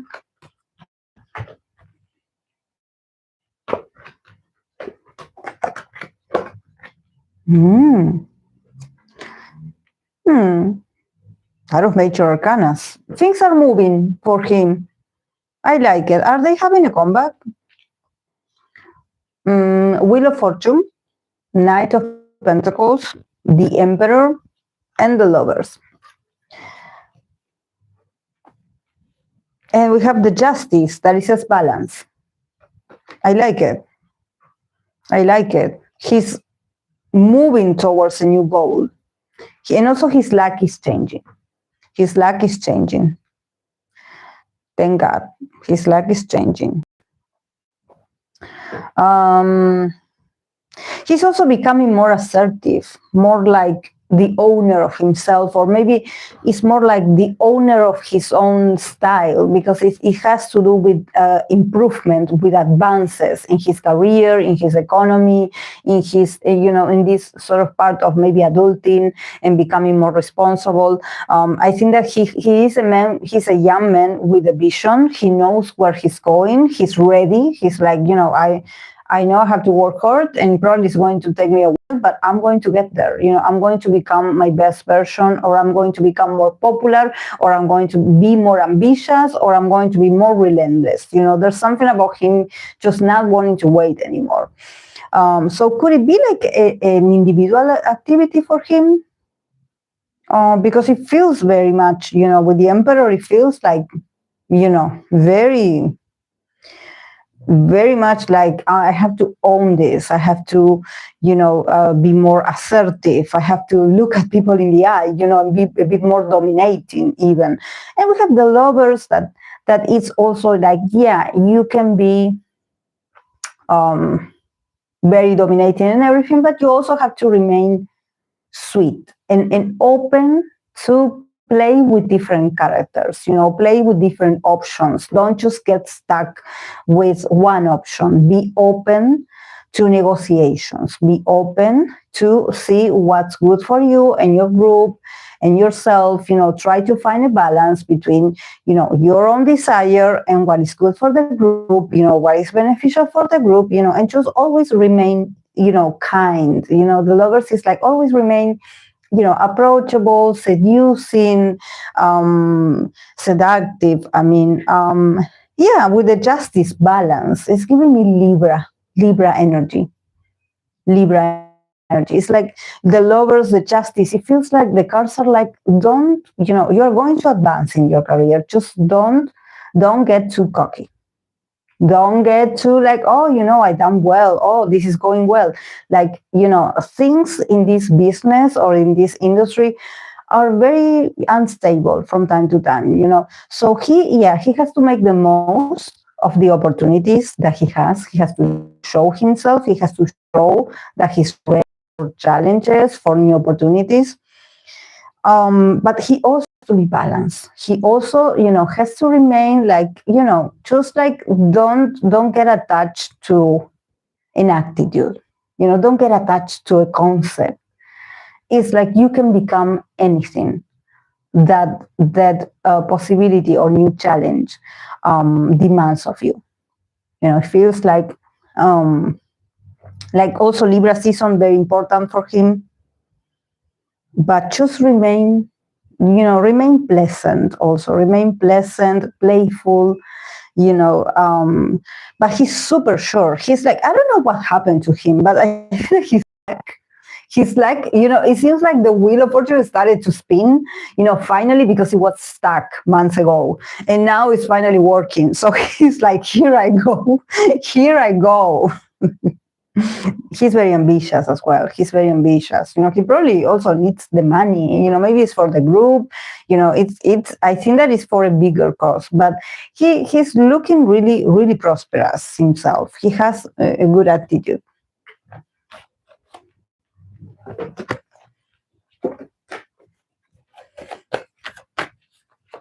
Wait, guys, I'm going to change my mic just in case it.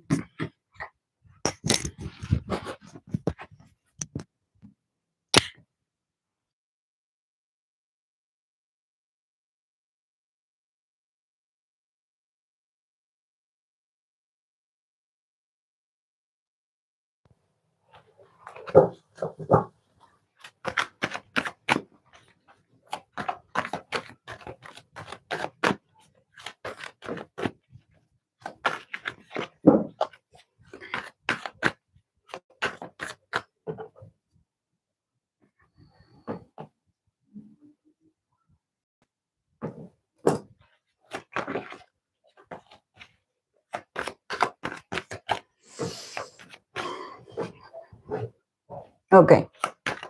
I want to read for relationship between TXT and BigHit.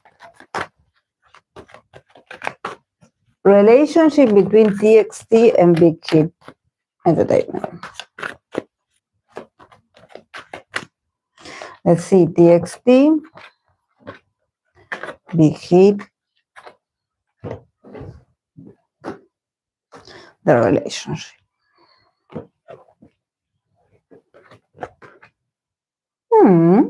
Very nice.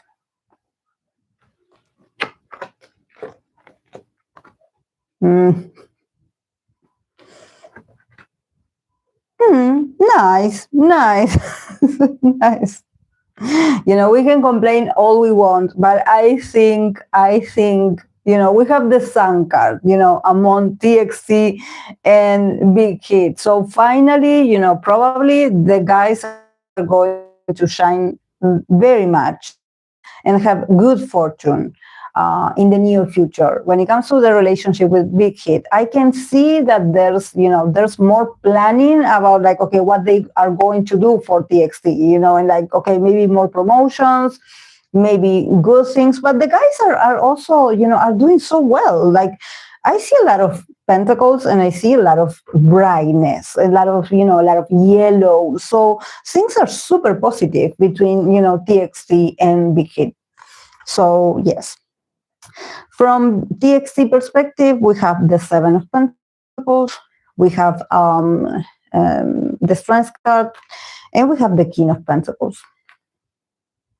Money, money, money. And from BigHit, we have the Ten of Pentacles, we have the Two of Wands, and we have the Four of Swords. So, I mean, the relationship is super positive. This is what I want to say. Like, I don't, the execution maybe a bit, like from BigHit part, they are a bit like indecisive. Like, they do have the means to make it great for TXT, but from their part, they they're just asleep. I don't know what is going on with them. But we have the sun. This is good fortune. So the relationship is really good, actually. I think that they probably are very grateful for TXT. Them, like, there's good vibes, good energy. It's just that, there's something, and I think that I said this when I read for TXT. I remember when I used to read for TXT, and there was a moment in all my readings I did that I think that there were people that they would ask me, about TXT and Hypen, and I would always say something like TXT for me is like this well-behaved kind of, of young men, in the sense that they are very respectful. They're very respectful, and it's not that Hypen is not. It's just that from Hypen's energy, it felt much more like if they have something to say, if some member have something to say, they are going to say it. And maybe from TXT experience, their journey had been much more about, we have to follow the rules and we are okay with following the rules. There's not this sense of a member being like, disturbing the peace. I think that definitely there's a star. There's a star in TXT, and I have the King of Pentacles here. So, but there's also acceptance, because I have the Seven of Pentacles, I have the Strength card. So definitely these guys are super patient to be hit. I think that maybe other groups will have just do something or say something. And we have the King of Pentacles. This King of Pentacles is a member of TXT that is very successful and is going to continue being really successful. And there's something about the group, with the Seven of Pentacles that is patience, allowing things to unfold, allowing things to grow. We have the Seven of Pentacles and we have the Strength card. That is also about, like, let's calm down, let's wait for our moment, and I have the King of Pentacles. So definitely I think that, yes, maybe things, there's one member that maybe is better than the other. Like, there's a member that is I don't know if he's getting like money, like, is he a sort of like creator of songs or songwriter or something like this, because he feels super fancy. And this is a member. This is not TXT as a whole. This is a member that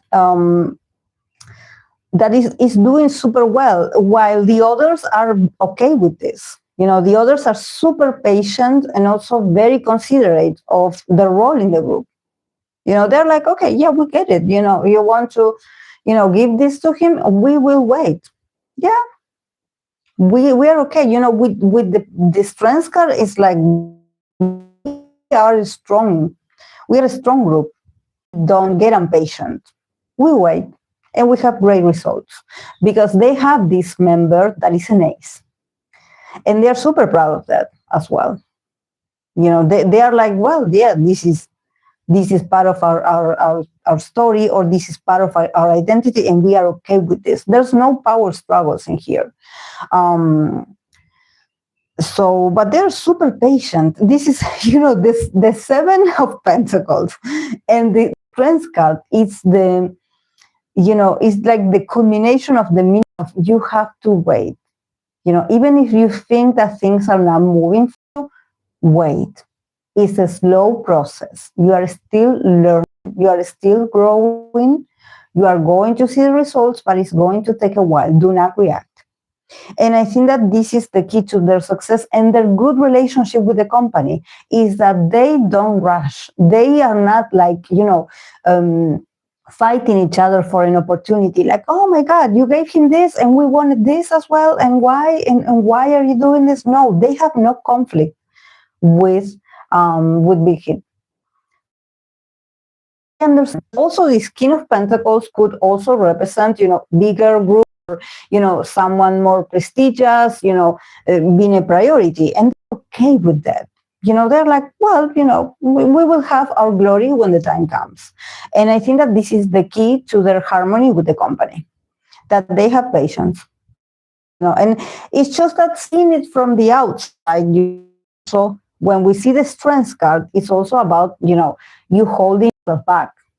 And maybe sometimes being a peacemaker or being like a peacekeeper and be like, no, guys, let's not, have this conversation because this is going to make things awkward. So let's better not comment this or not do this in front of the company because they're going to, there's going to create more problems. And I think that they are more like pro peace. They're like, they want to maintain the peace and they want to maintain, their status and what they have. They don't want to lose it. So it's okay. It's okay the way it is. The reality and what the company is giving them or how they've been treated, it's okay for them. For now, it's like, okay. But a member is doing really well. A member is doing amazing, I must say. And we cannot help to see him here. But they're okay. They're a peaceful family. Also very mature. Their mindset is totally different. Very mature. They probably have the same mindset. So it's like they belong together. In the case of Big Hit, they also, rely their legacy, also a part of their legacy. They are comfortable with TXT because they know that TXT is very trustworthy. So yeah, from Big Hit part, we have the 10 of Pentacles, we have the 2 of Wands, we have the 3 of Swords. Not the 3 of Swords, sorry, the 4 of Swords. So TXT really is successful in the eyes of Big Hit because the 10 of Pentacles is like this legacy, that they had been able to sustain. Like TXT has made them look good. It has made them sustain. Could it be that TXT is like this scandal-free group? Could it be that they are very hardworking people that they just don't get in trouble? I mean, of course, that people crazy online, they can create accusations and a lot of things. But I think that the guys are very disciplined themselves. It could be a bit like, it's not about perfection or that they are perfect. It could be a bit like they have their routines and maybe people are like, well, that's not that exciting. But it works for them because they're very serious about their career. So yes, they take care. They hold back a lot. They're like, we could say a few things, but we are not going to say it. They have the temper as well, but they are very mature about this. They're very business smart. And in the case of Big Hit, they're like, with TXT, we are chill because we know that they will make us look good. They will not damage the legacy that we have. We have the 2 of Wands that is about, planning for the future. But then we have the 4 of Swords. So you know what the 4 of Swords is. The 4 of Swords is stagnation. So probably the problem with Big Hit is that they don't have a vision for the future of TXT. They are working on this. But probably the draft is empty. There's no ideas on the draft. There's no ideas. And they are a bit okay with that. They're like, well, let's take a moment and let's review other things and then we will come back to TXT. But I think that they are a bit sleeping on TXT, literally, because it seems like they're taking a nap like this man in the 4 of Swords, because they have an stability with TXT. So I think that the thing about a Big Hit is like TXT is like their backup plan. If something goes wrong, we're going to launch TXT, or we're going to get the guys to go and do this. So they are secure about TXT. They're like, well, the guys are there. When the time comes, if we need them, we are going to come up with something for them. So, but there's a bit of inactivity. There's a bit of like, we should be planning because we have the 2 of Wands, or they should have started already. And with the 4 of Swords, it's like, well, someone forgot. Someone went to sleep. Someone that was supposed to, keep producing, or I don't know what, they took a very long nap and now we don't know where we are.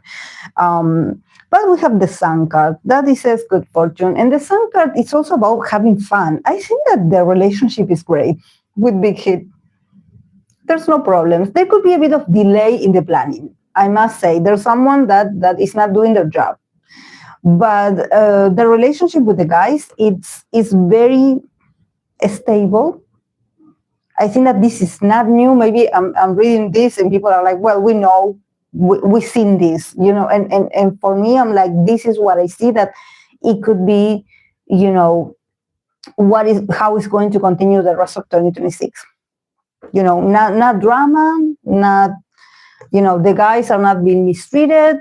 There's a level of maturity, understanding, generosity. They're having fun on their own way. You know, maybe if they're creating content or if they have other things, they're having fun. You know, someone is making money. So you know, it's happy. But there's no bad vibes, you know. And that's, I think that when we think about, you know, K-pop idols and their companies, we know that things can get really ugly with companies. So seeing this positive environment, this positive vibe, I'm like, you know, we cannot say anything. We should, you know, be grateful that TXT is okay and that they are super patient about this, you know, and it doesn't affect their self-esteem.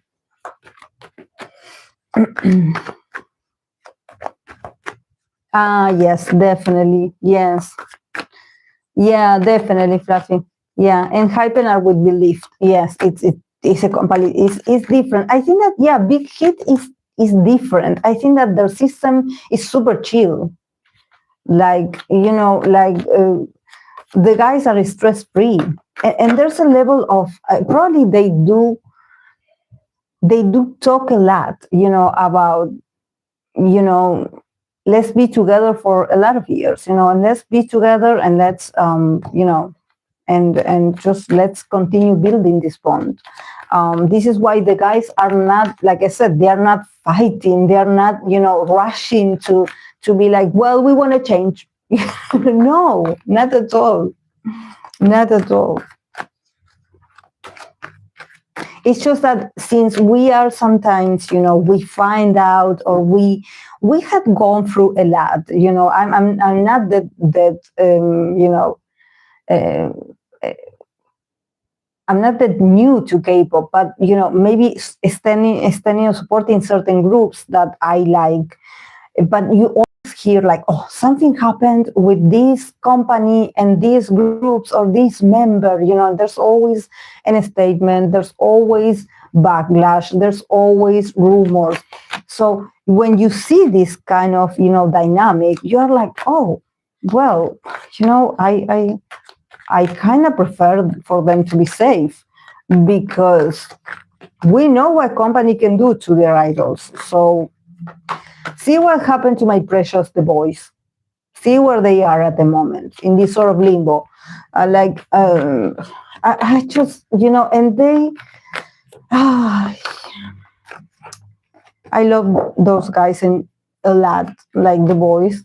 I remember when I first was introduced to them in, you know, in Road to Kingdom, my friend introduced them to me, their dances, their coordination, and everything about them was amazing, and they are very talented people. But seeing how this change of company, how in the state that they are now, you know, the lawsuits, the whole mess, I'm like, you never know. So even if you're super fan or you want the best for them, you know, a business is a business, and you don't know. Yes. Mm-hmm. By the way, oh, we were talking about the same. By the way, that makes me think, did you hear about The Voice? New is not continuing with the group. We lost 2 members. Oh my God.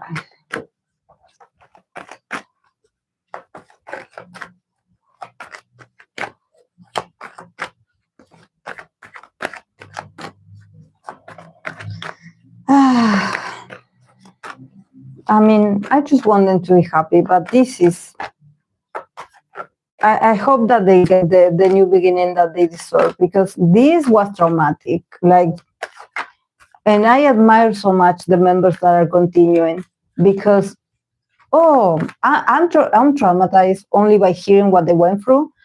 And I cannot imagine, you going through this, like being this idol that you had, they spent their whole, adolescence and most of them, like now that they are close to 30, their 20s, trying to make it in this very competitive environment, and trying to make a name for themselves, and now it's like,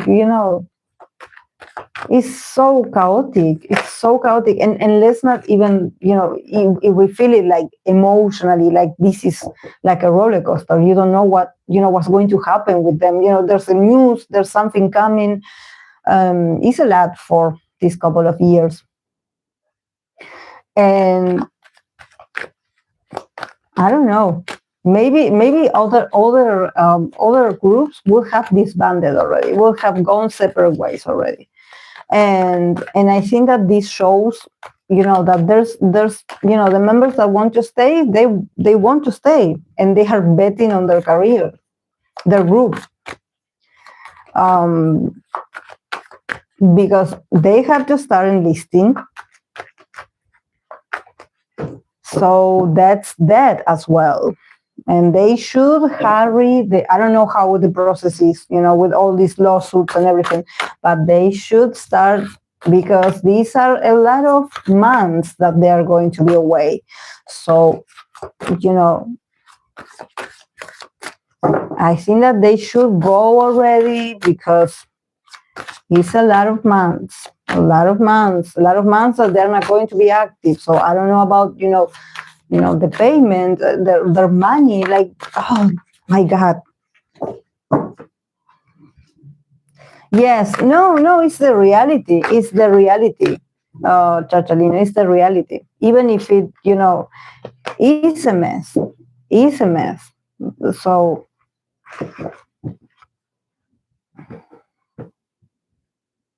yes, I heard that too. Last time I heard many of the members were also signing up with another agency for acting or rap or whatever they can do solo.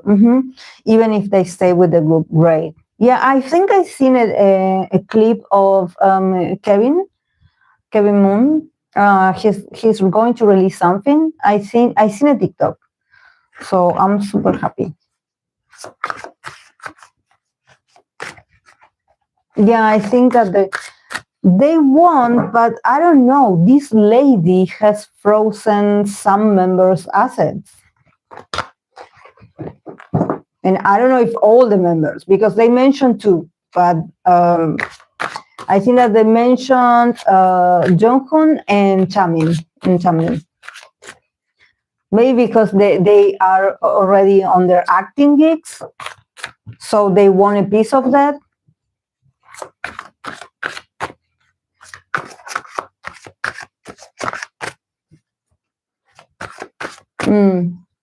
Yeah, excited for Kevin. Oh my God.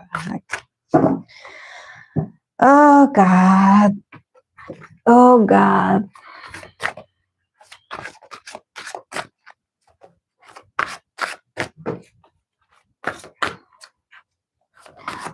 Okay, I'm going to continue, guys, because I still have some readings to do. And it's freezing in here. It's really cold, and I didn't bring the heater with me.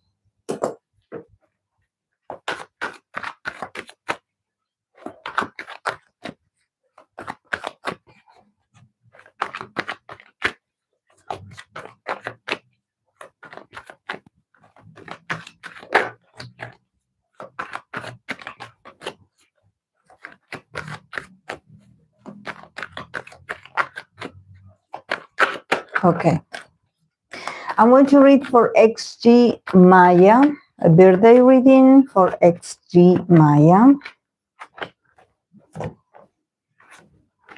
Let's see, for XG Maya. A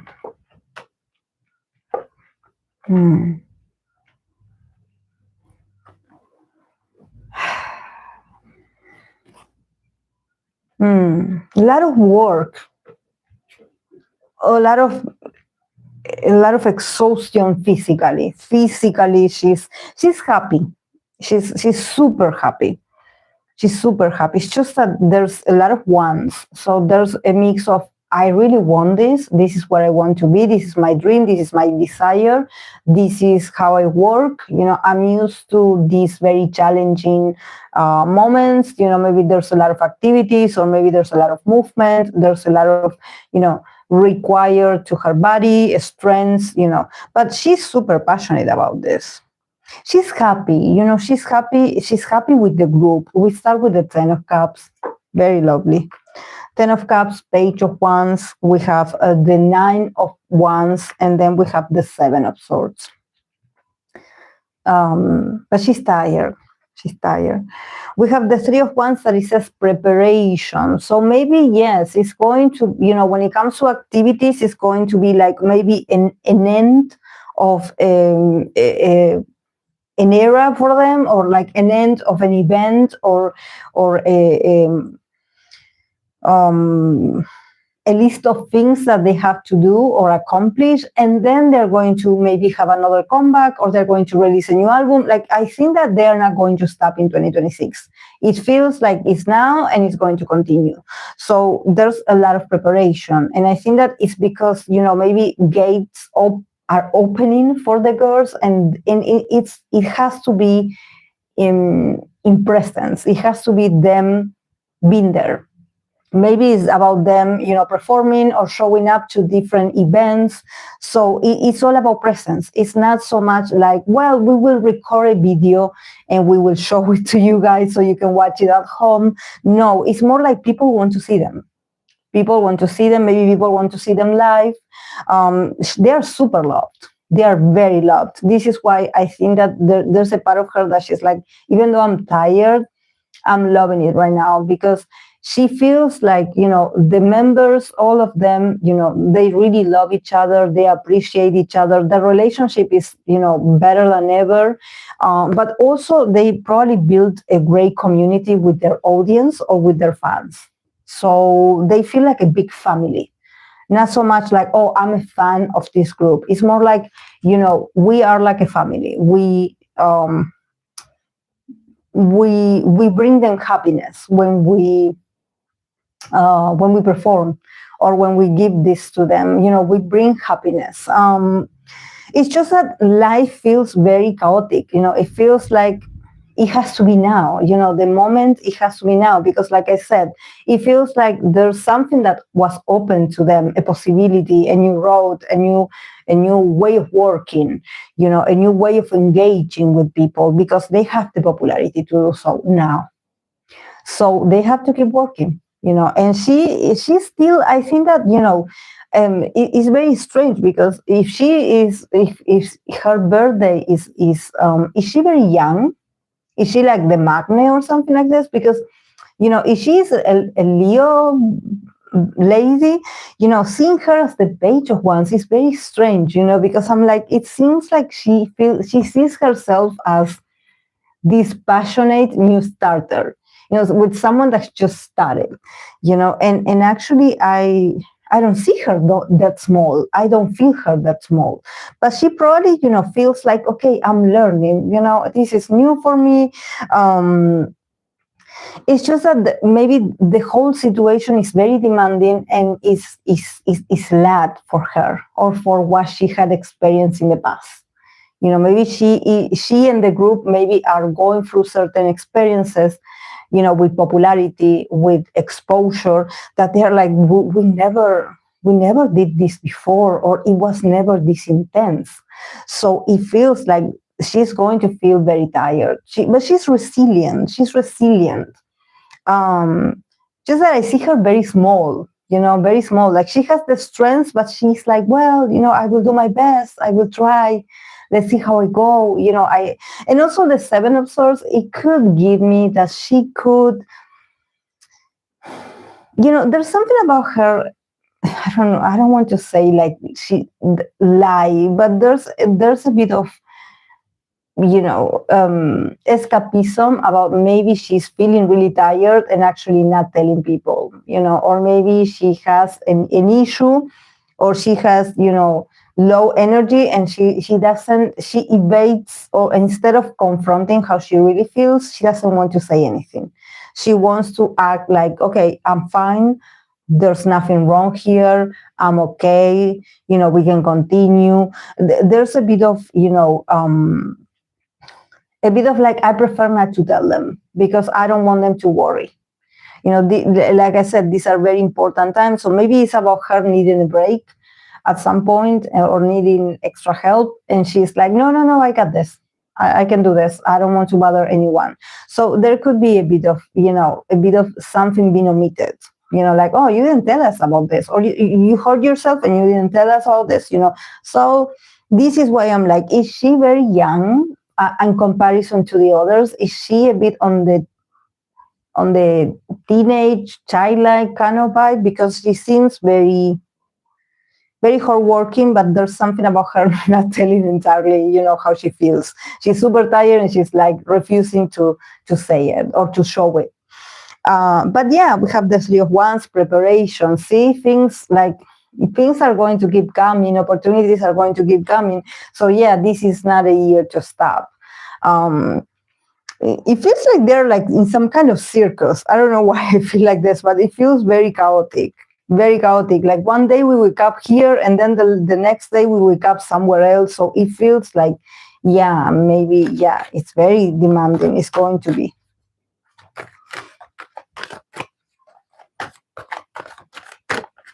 But yeah, they are preparing themselves because it is getting very important for the girls. It's getting very important. It is their moment. There's no stopping.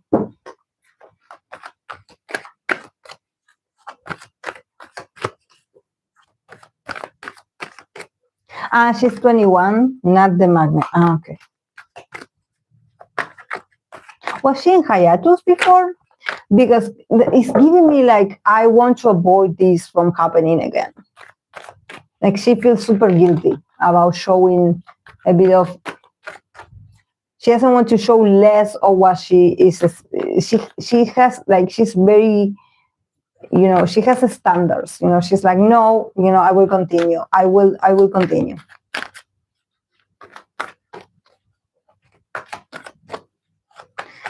Okay.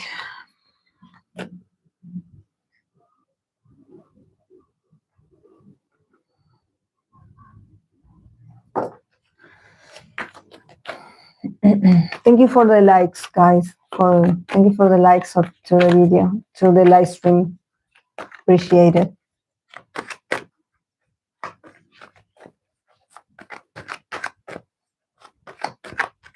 Okay, thank you, Charlene.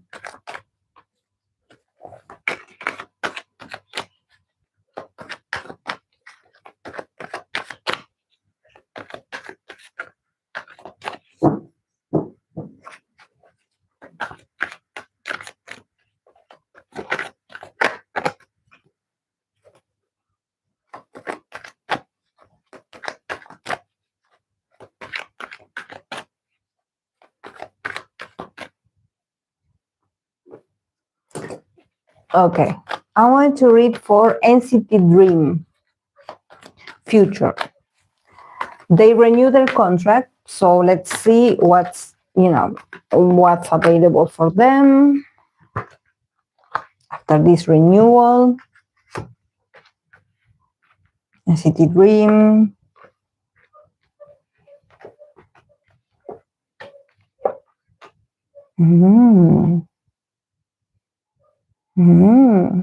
Wow, they were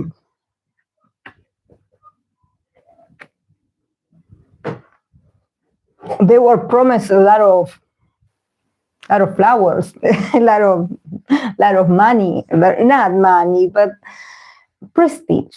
A good life, better treatment, probably, like better. Just a better experience, I see a commitment in here. So I think that they probably, there's something, with the Empress. I also have the Four of Pentacles in here. So, and also the Hierophant is giving me Taurus vibe. So I think that for NCT Dream is more about preserving what is known for them, preserving the tranquility, the, their stability, their status, also slowing down with, feeling in survival mode and more like, okay, this is our reality now. It is what it is. We are prosperous. We have options. We have possibilities. The company has given us possibilities, has given us good things. So we want to maintain that. So it's about that. It's about not losing,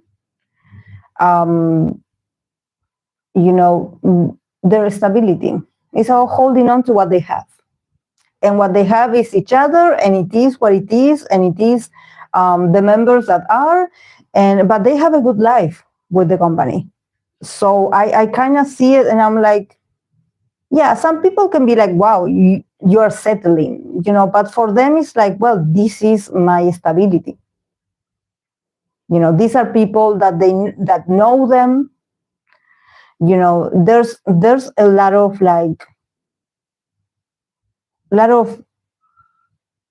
this is what I know. Sometimes when you want to adventure to something that you're like, well, I want to change, great. But I think that for NCT Dream, it's more like, let's appreciate what we have while we have it. We have the Empress, we have the Hierophant, we have the Seven of Wands, and we have the Seven of Cups.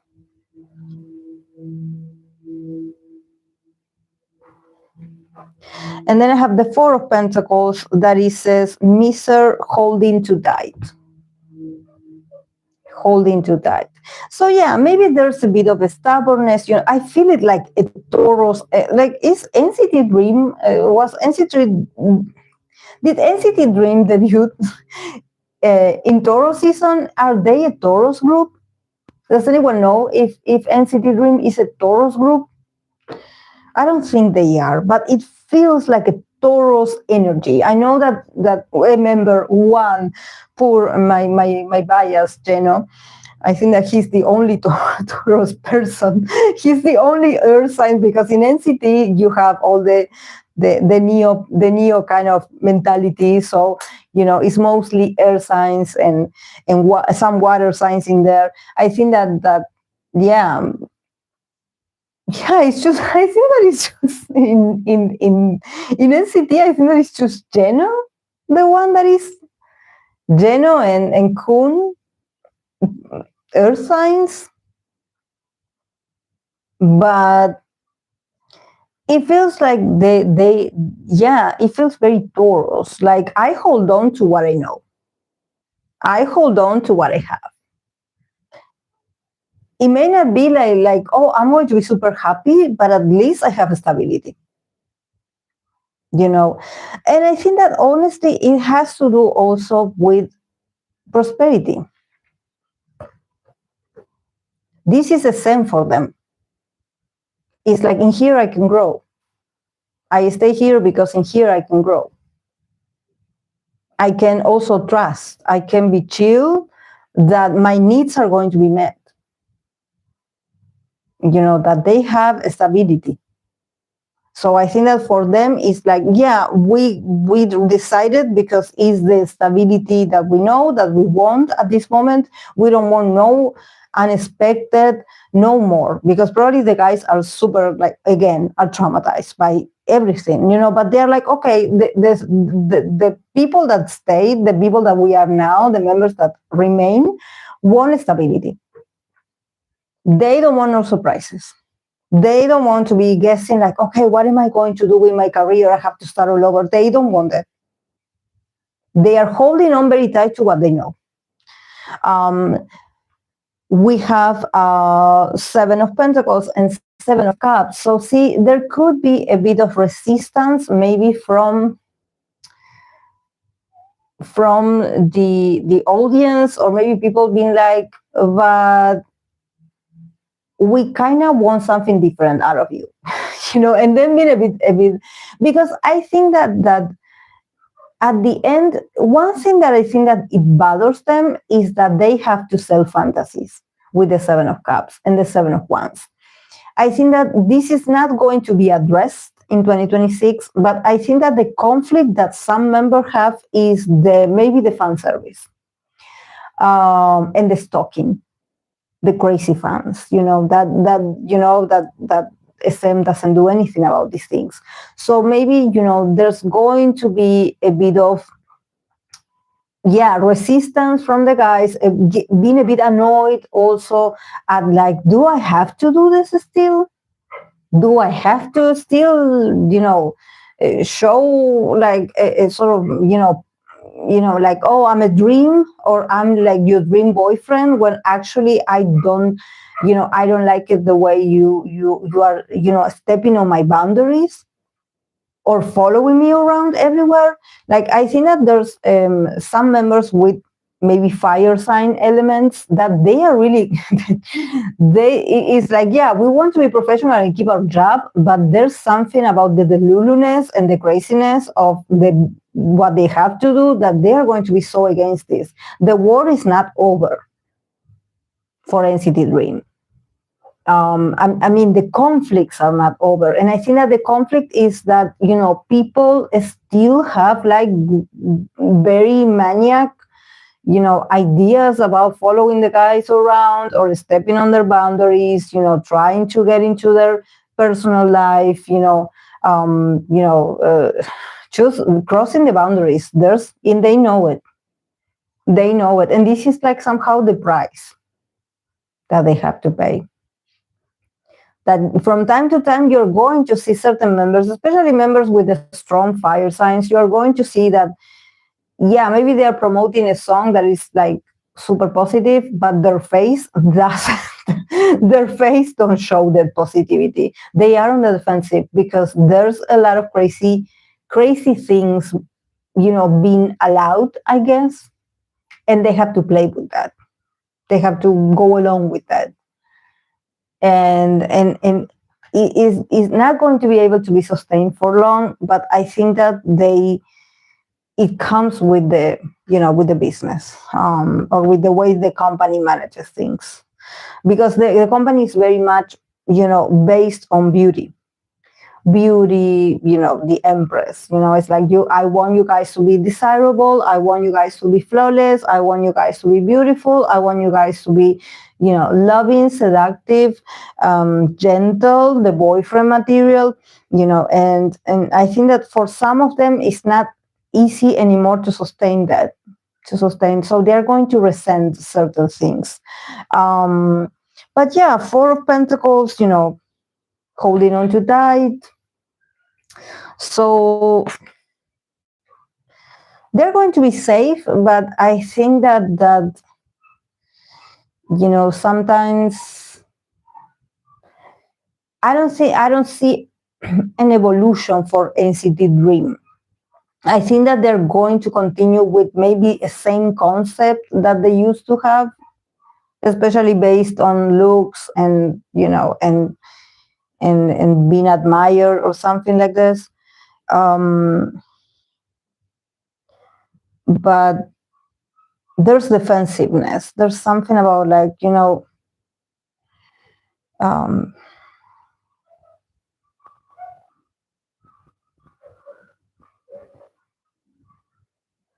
yeah.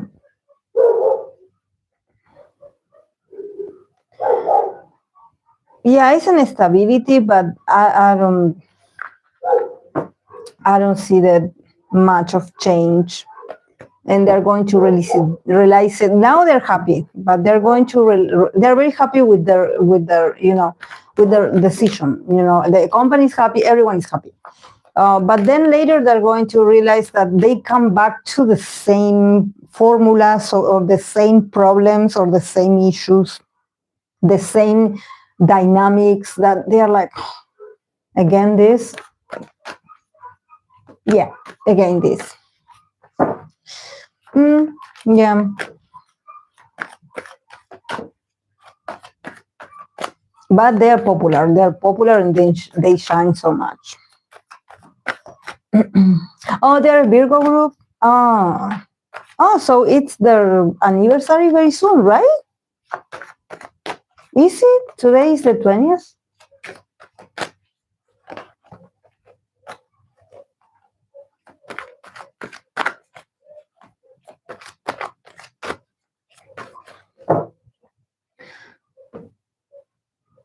Oh my God.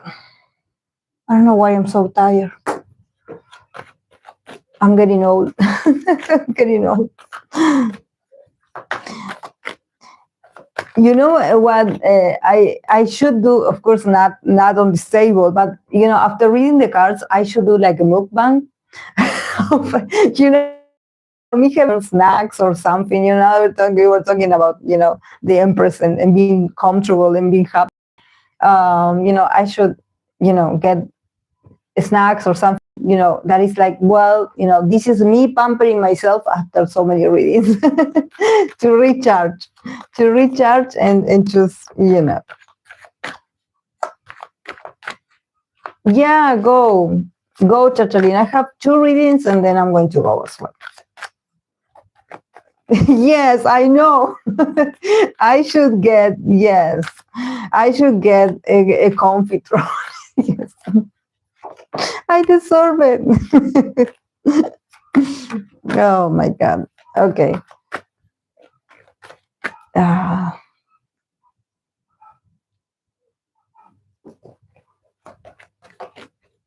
going to read for Sserafim, the rest of 2026 for Sserafim. Let's see, Sserafim 2026, the rest of it.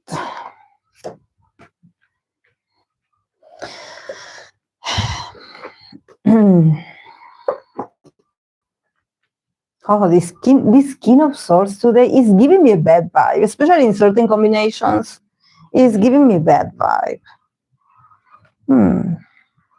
It's just that this King of Swords is giving me that it could be people that I know, you know, people that it could be friends, you know, people that they work with, but they all, it seems like they all share the same mentality. You know, when I see a King of Swords, I'm like, even if they were nice to you, their mentality is so cold and it's so like, they're super intelligent, but at the same time, you know, they can be very harsh when they say things, you know, very judgmental. So I'm like, you know. Okay, for the Seraphim, we have the 6 of Cups, we have the Empress, we have the 5 of Swords, and we have the King of Swords. People are super sharp about the Seraphim. And then two of Swords, that is a choice. Actually, this card says choice. For me, I don't think that they have a choice. I think that they have to put up with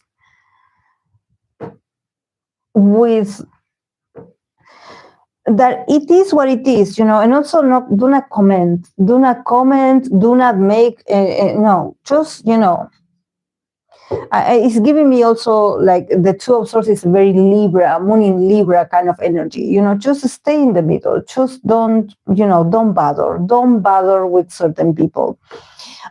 Because I think that there's something, you know, with the 6 of Cups and the Empress, that there's something about the past, you know, the past actually was very prosperous for the Seraphim, or the past actually was better than what they are going through today. So probably there's a bit of like, you know, maybe, I don't know if people are judging and they are like, well, you know, they used to, I don't know, look better in the past, or they used to be more attractive in the past. It's all about their physique, unfortunately. It's all about their appearance. You know, maybe people judging like, oh, we used to love this look of theirs. You know, they used to have this concept, or they used to have this style, and we loved their styles. And now we don't like it anymore. We don't like it. At least for this year, it feels like there's a lot of fixation of like, we don't like the way you look, or what you present, this sort of feminine side of yourself. We are against this. We don't like it. And it could be something about like, you know, you as women, you don't represent me. Something like this.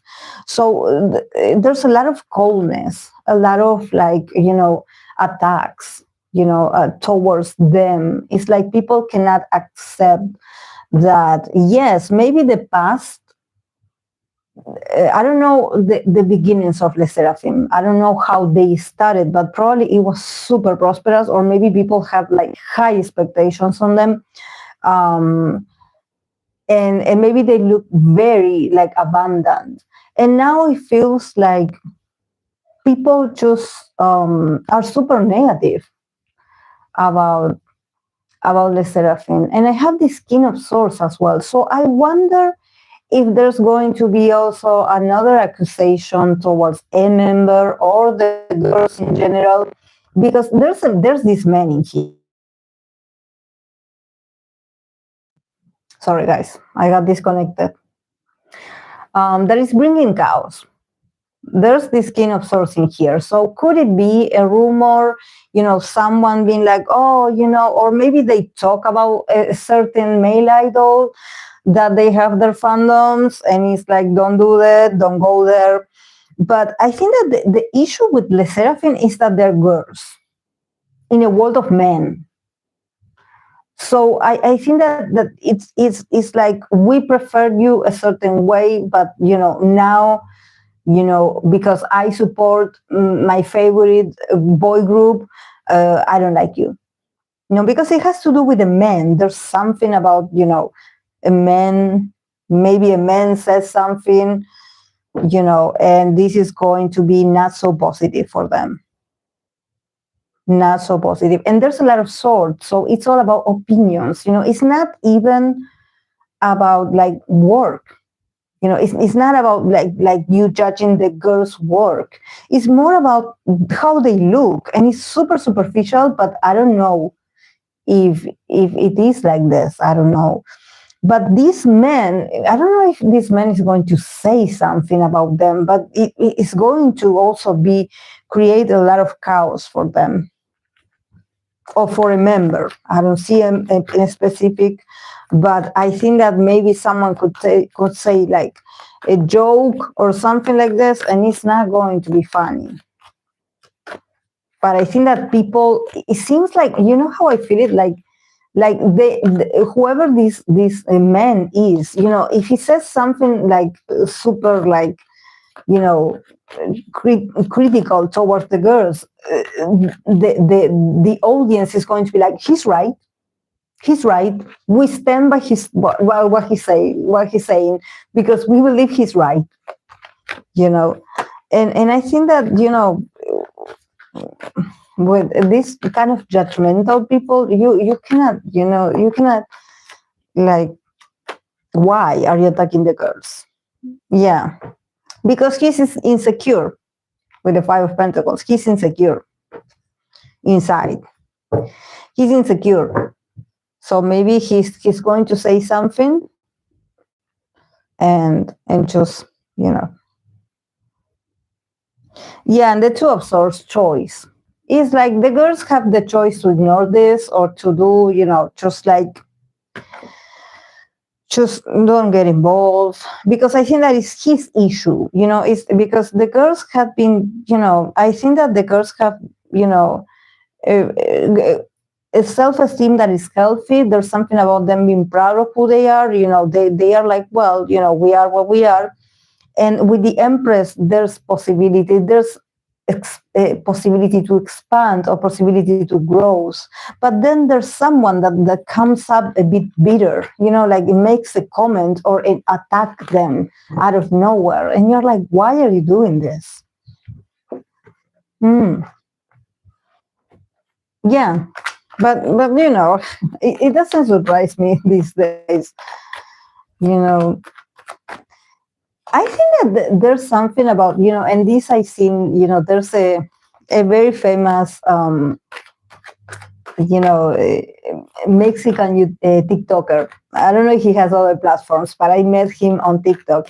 And he was talking about, there was a specific case that happened with some Mexican celebrities about them talking about, their age gap relationship, and that this older guy met this wife of his or fiance when she was a minor, and he was very proudly, openly talking about this on a podcast.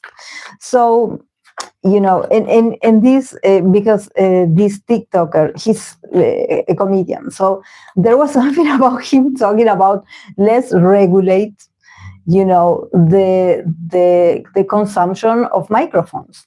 Like, please do not, there should be like a regulation, like a system where we're going to judge, or you have to present a form to to get this microphone, and if you want to put a podcast, or if you want to create content, like, we have to regulate, like, who are you, why do you need it for? Because some people shouldn't be talking, shouldn't be on podcasts, some people shouldn't have a microphone, and I'm thinking that is correct.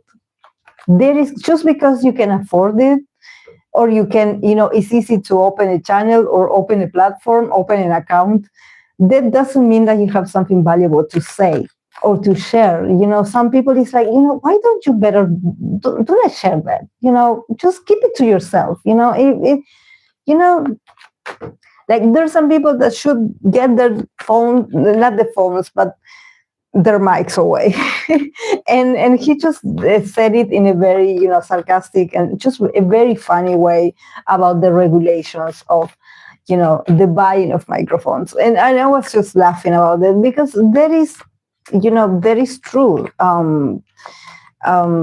I could be more eloquent, or I could expand on my opinion if I was talking in Spanish, because in Spanish, I have another way of using different words, to explain myself. So in English, since it's not my first language, sometimes I repeat myself a lot. But I think that there's certain speeches, there's certain comments that is like, if you don't like it, if you don't like this, don't watch it. Don't watch it. Don't, like, why is now everyone has an opinion, and it's like, oh, I have, I'm the different one. I have an opinion that it sort of contradicts what everyone is saying. I have a point that no one has made before. And it's like, why don't you keep that point to yourself? Or you create, I don't know, a meeting at your house, and you start discussing these points, but don't put it on the internet. Like, there's a lot of, like, just very, just, and I started to also be like, I probably I'm going to get off TikTok as well, because especially when I follow certain topics, about not tarot, but sometimes about astrology, or about, psychology. Sometimes I do follow certain people, but I do come across certain videos of people not expressing an original idea. It's like they copied what other content creator had said.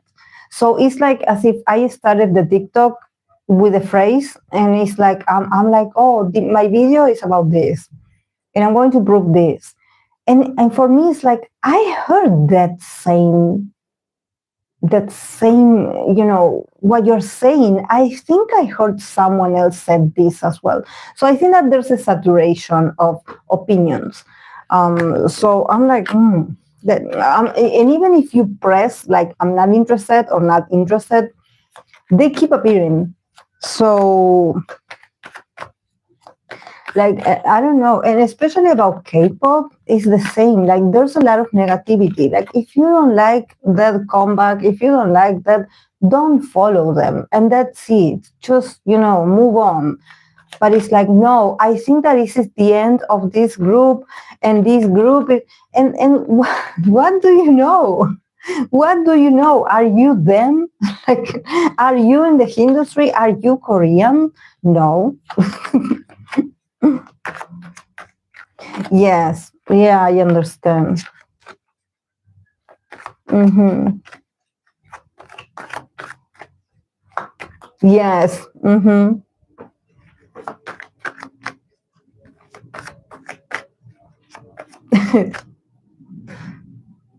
Yes, I agree. Yeah, they could still record themselves in mejor video. It has gotten way out of hand online, yes. Even choosing chats, yes.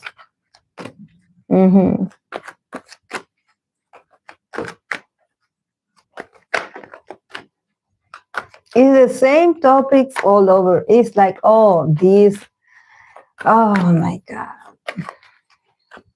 You know, companies are going to do what they want to do. They're going to keep selling. So, you know, even if you complain and make a lot of, like, you know, assumptions or make a lot of content or you know, respond on people's comments and fight on people's comments, like, you know, this is a business. They're not going to stop just because you don't like it.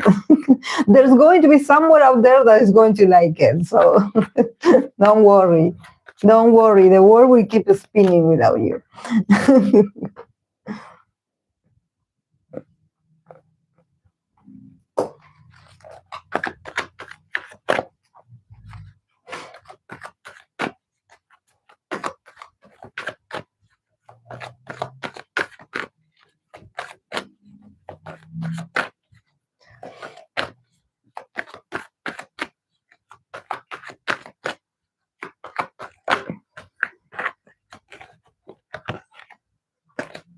Okay.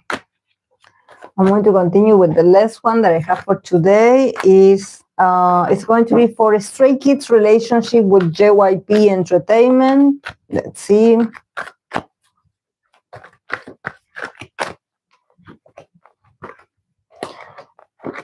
And their future, someone asked.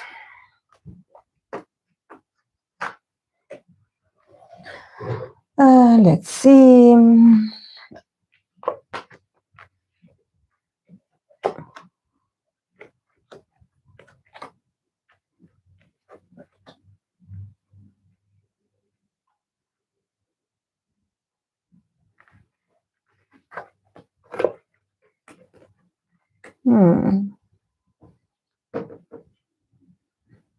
There's a lot of doubts in their relationship, I must say. It's just that it's a typical JYP kind of relationship with their groups. There's a lot of disciplined people, so this is not like they're going to quit if something goes wrong, or they're going to create chaos, or they're going to create this sort of transformation. It's more like, yeah, you know, it bothered me that you did this, or it bothered me that you done this and you didn't ask us, you know, and there's like, you know, a bit of an awkwardness, but they move on from this because these are also people that they know about business, and also they take care of, you know, what they're creating. And there's from Stray Kids, you know, the relationship with JYP Entertainment, we have the Hermit, we have the King of Pentacles, and we have the Lovers. And then from JYP Entertainment, for about Stray Kids, we have the Temperance, we have the Five of Cups, we have the Six of Cups. And then the relationship, we have the King of Pentacles, that is disciplined. So see, disciplined, you know, this is the relationship also. We have the King of Pentacles twice in this relationship between Stray Kids and the company. So I think that there's just a lot of stability. There's a lot of, like, they had gained a lot from each other. You know, they had built something very successful, something very that, yeah, it's all about status, richness, and also I think that there's a lot of history. There's a lot of loyalty as well. There's a lot of loyalty. I think that there's disagreements. I don't think that it's like, oh yeah, I'm super happy with my company. No, but there's also this, like, you know, I'm also like, I'm staying here. You know, this is part of my life. This is part of, you know, I am who I am because I'm part of this community. So there's a bit of a stubbornness also from the guys, from Stray Kids members. the Hermit, the King of Pentacles, the Lovers. I think that honestly, like starting with the Hermit, probably the members of Stray Kids, they are very isolated from JYP. They probably manage themselves. Like I see the King of Pentacles that it could be the leader. So I kind of think that's probably Banchan, the leader, that is the one that maybe, is like the mediator, the one that, is like, it talks to the guys and talks to the company, just like the Libra that he is, because we have him represented as this King of Pentacles, and we have the Lovers. So he is like the one that, stays in the middle, and he makes everyone get along. He keeps things a bit, playful, negotiations. He's good at negotiations. He's good at networking. He's good at, this happened. Oh, yeah, I'm letting you this. I'm letting you know this. And he's just very charming, and he's also very patient. There's something just very patient about the guys in here. But I think that today, starting with the Hermit, I think that probably, except Banchan, probably the other members of Stray Kids, they just don't engage that much with the company. They are very isolated, and they want it like this. There's something about being like, don't expect me to promote the company, or don't expect me to mention the company in this point in my career, because I actually want to be alone.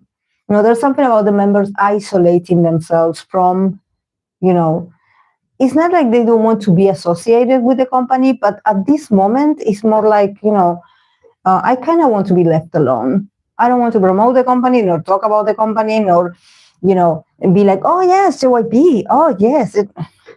They're like, no, I want to be a hermit. Like, we are a different branch. We are like, I don't know if they honestly, if they manage themselves, or if because they have Banchan, there's something about him managing certain things that it has to do with the company, and they rely a bit more on him, doing the business kind of exchange, because he's super proper, he's very good at these things, he gets good results as well, he's very trustworthy, he's very serious about this, and he's very prosperous as well. He brings good ideas, he's super nice. So, but I think that there's something about Stray Kids, with their company that it feels very awkward. Like, we don't want to talk about this. Like even if they have to show up at the company, it feels like they would prefer to be alone or in separate rooms. Like, like it feels like they're like in this sort of teenage kind of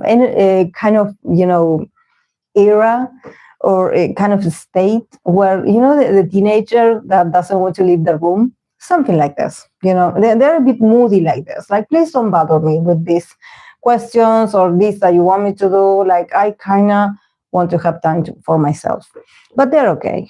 About JYP entertainment and Stray Kids, we have the Temperance, we have the 5 of Cups, and we have the 6 of Cups.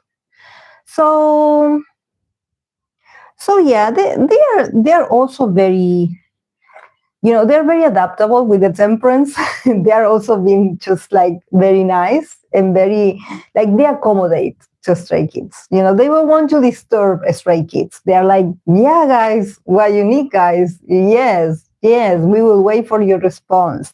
Just, take care.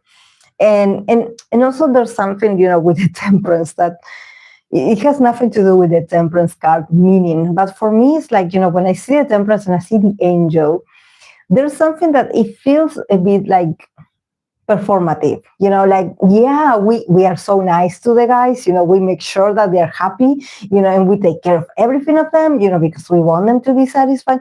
And probably they are not that generous, it's just that they have maybe, the company has this sort of culture that is like, well, we embrace everyone, and we are so nice, and we are the angels, and we love Stray Kids, and we want them to feel better, and we want them to be okay because they are our babies, and it's just been extra, like when you're in your speech, it seems like you're doing a lot, but you're not doing anything actually.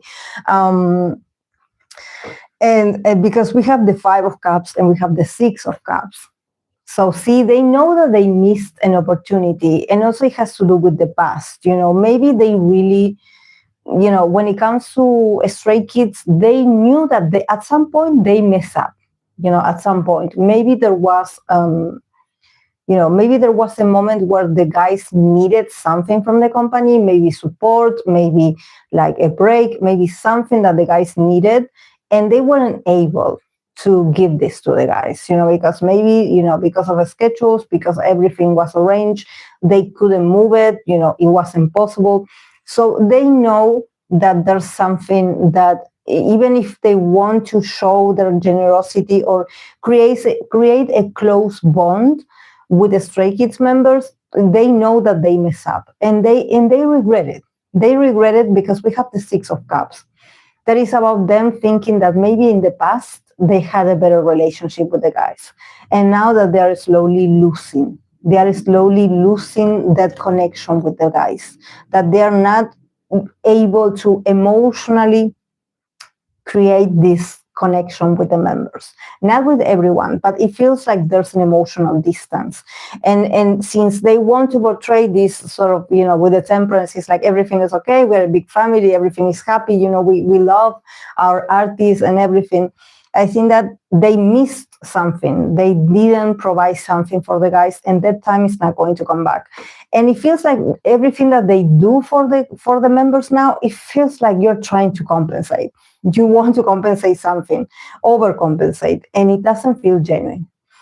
And because we have the King of Pentacles in the middle in the relationship, it's just disciplined. So I think that the relationship between Stray Kids and the company, it feels strictly professional. It's because, there's a schedule, there's a contract, there's, it feels very, very like it has to do with money. It has to do with, I want to get paid, you want to get paid, so let's work together. It feels very like this, like emotionally, or, of course that this is an industry that is not, it's not like,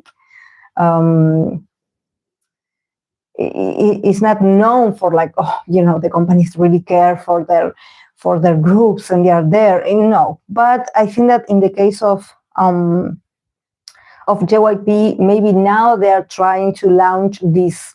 They want to clean their image and be like, no, because we care about the groups, and we are so nice. And it's like, and the guys are like, you're not talking about us. We are not there. So yeah, you talk about groups, about us, no, another experience. So yeah, but there's it's like, well, this is a job, so let's get the job done, because the King of Pentacles is about knowing what is important, also is like, I want to keep my future secure, so I will keep working, but there's no emotional connection, nor you make me happy. So and someone asked for the future. We have the Page of Wands for Stray Kids. We have the Moon, and we have the 6 of Swords. So,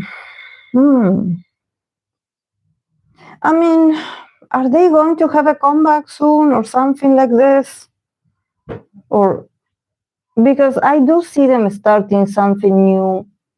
But with the Moon and the 9 of Swords, it feels like maybe there's something about the concept. It's not looking very bright. Actually, I'm so confused by the cards. Like, they're super anxious also. Because it seems like they're promoting something that they don't know what it is. Or they are not really well prepared for this. I mean, I see an initial movement, but maybe things get very confusing afterwards. Just that the guys are so tired, like mentally, they're overwhelmed. They also probably don't know what to launch next. because creativity, I do see it with the page of one. So there's always someone that brings like new ideas and puts them into motion. But with the moon and the nine of swords, I think that there's going to come a moment where there's a lot of confusion. They're also super anxious about the future because, someone wants to know about the future. And I think that there's something about them not being able to see it because maybe they are super tired or worried. There's something just very confusing about what they're going to do next. So I don't know. I think that these guys need to rest because there's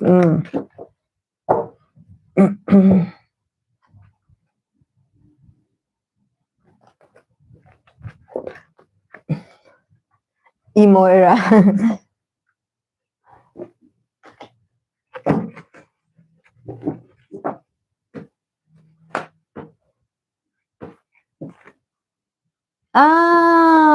Yes, I loved Avatar, The Last Airbender. Yeah, the original, the this reminds me of Judy. Judy, yes, in Basing. Yeah, I remember that. There was no, what was it? What was it, the phrase that she said? There's no war, because I remember it in Spanish. This is why I don't know how, but is it like there's no war in Basince? What a great show. What a great show. Avatar. I can watch it like over and over again. Like, what a great show. It taught me, I know it's for children, but it taught me, and all the grown-ups that are also like had watched like this series, they also feel the same. Like, it touches a lot of not just because of the elements, the chakras, the energies, the different elements, the different people. Is so well done. Like, whoever created that show, it's so well done. It's so well done. Definitely, it's not for children only. Definitely. Yeah, with the biggest smile. Yeah, and the eyes not moving. Yes. Yes. Yeah, I did watch the Netflix version too. Yeah, I did watch it as an adult as well. I remember I watched it with a niece of mine when she was when she was in elementary school.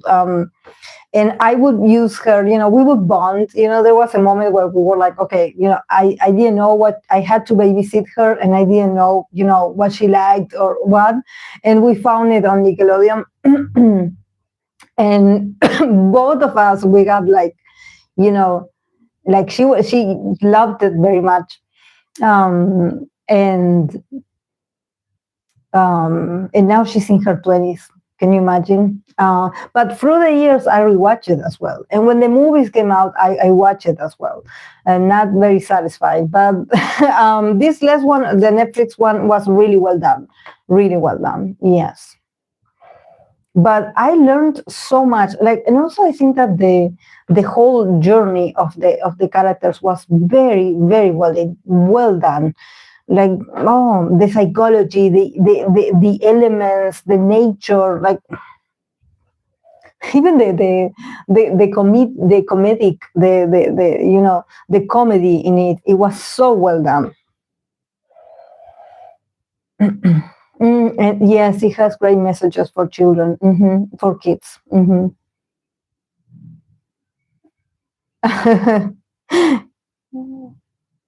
Hey, Akira.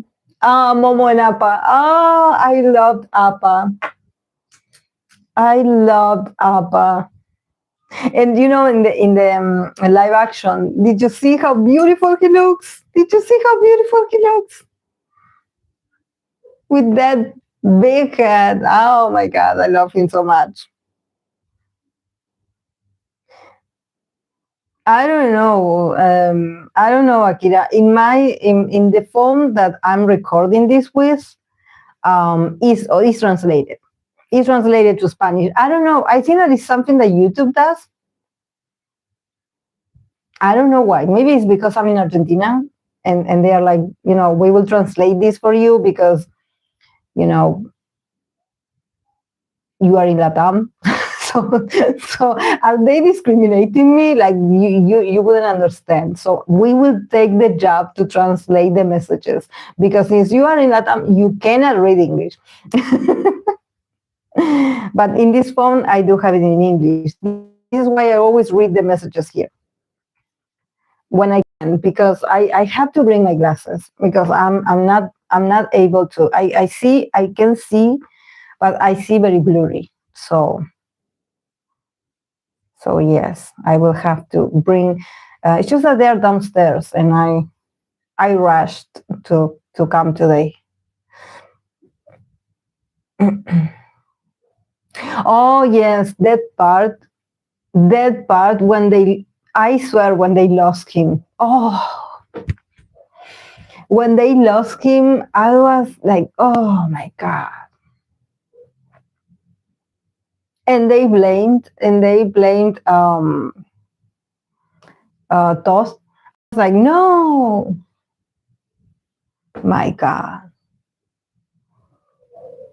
That part caught me off guard, but I swear that it makes me so sad. And in the live action, they also they shoot that part as well, with differences, but it was the same heartbreaking story.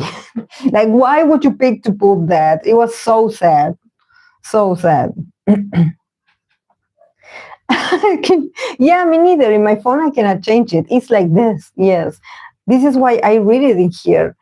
And I can see it in English because otherwise I see it, but in Spanish, that is well. I mean, is correct, the translation, but I don't know why it does it because I never asked to translate anything. So it's something that they do because they want to.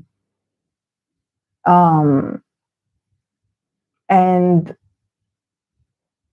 no, it's so unnecessary. But sometimes I want to read out loud, and I can't if I see it in Spanish.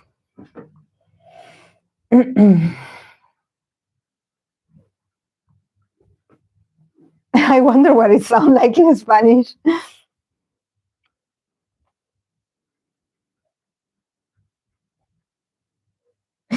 First of all, the laughter when you type haha is typed with a J. We usually type like that, the laughter part, not with an H, with a J. Is haha.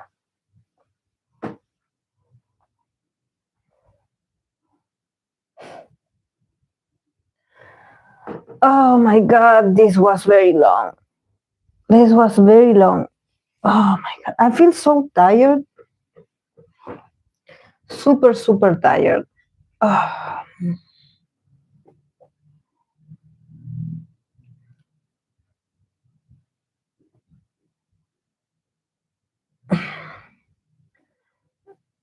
Sometimes I see it. Mm-hmm.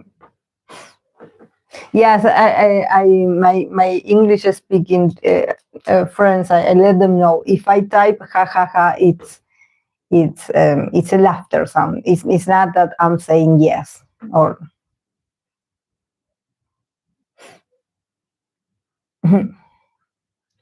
Okay, guys, I'm going to go. But this was great. If everything goes well, I will be back on Sunday at the same time, 9 a.m. So thank you so much, guys, for joining, even a bit. I know that you guys are busy, but thank you. Thank you for joining, stopping by. But yeah, thank you, Akira. Thank you, Fluffy. And I hope that you have a good week. And yeah, I did my best to read for the request. And yes, I do have some Twice members, Akira and I'm going to write down the timestamps later. But yeah, I'm going to go, guys. Have a lovely week. Thank you for stopping by. Take care.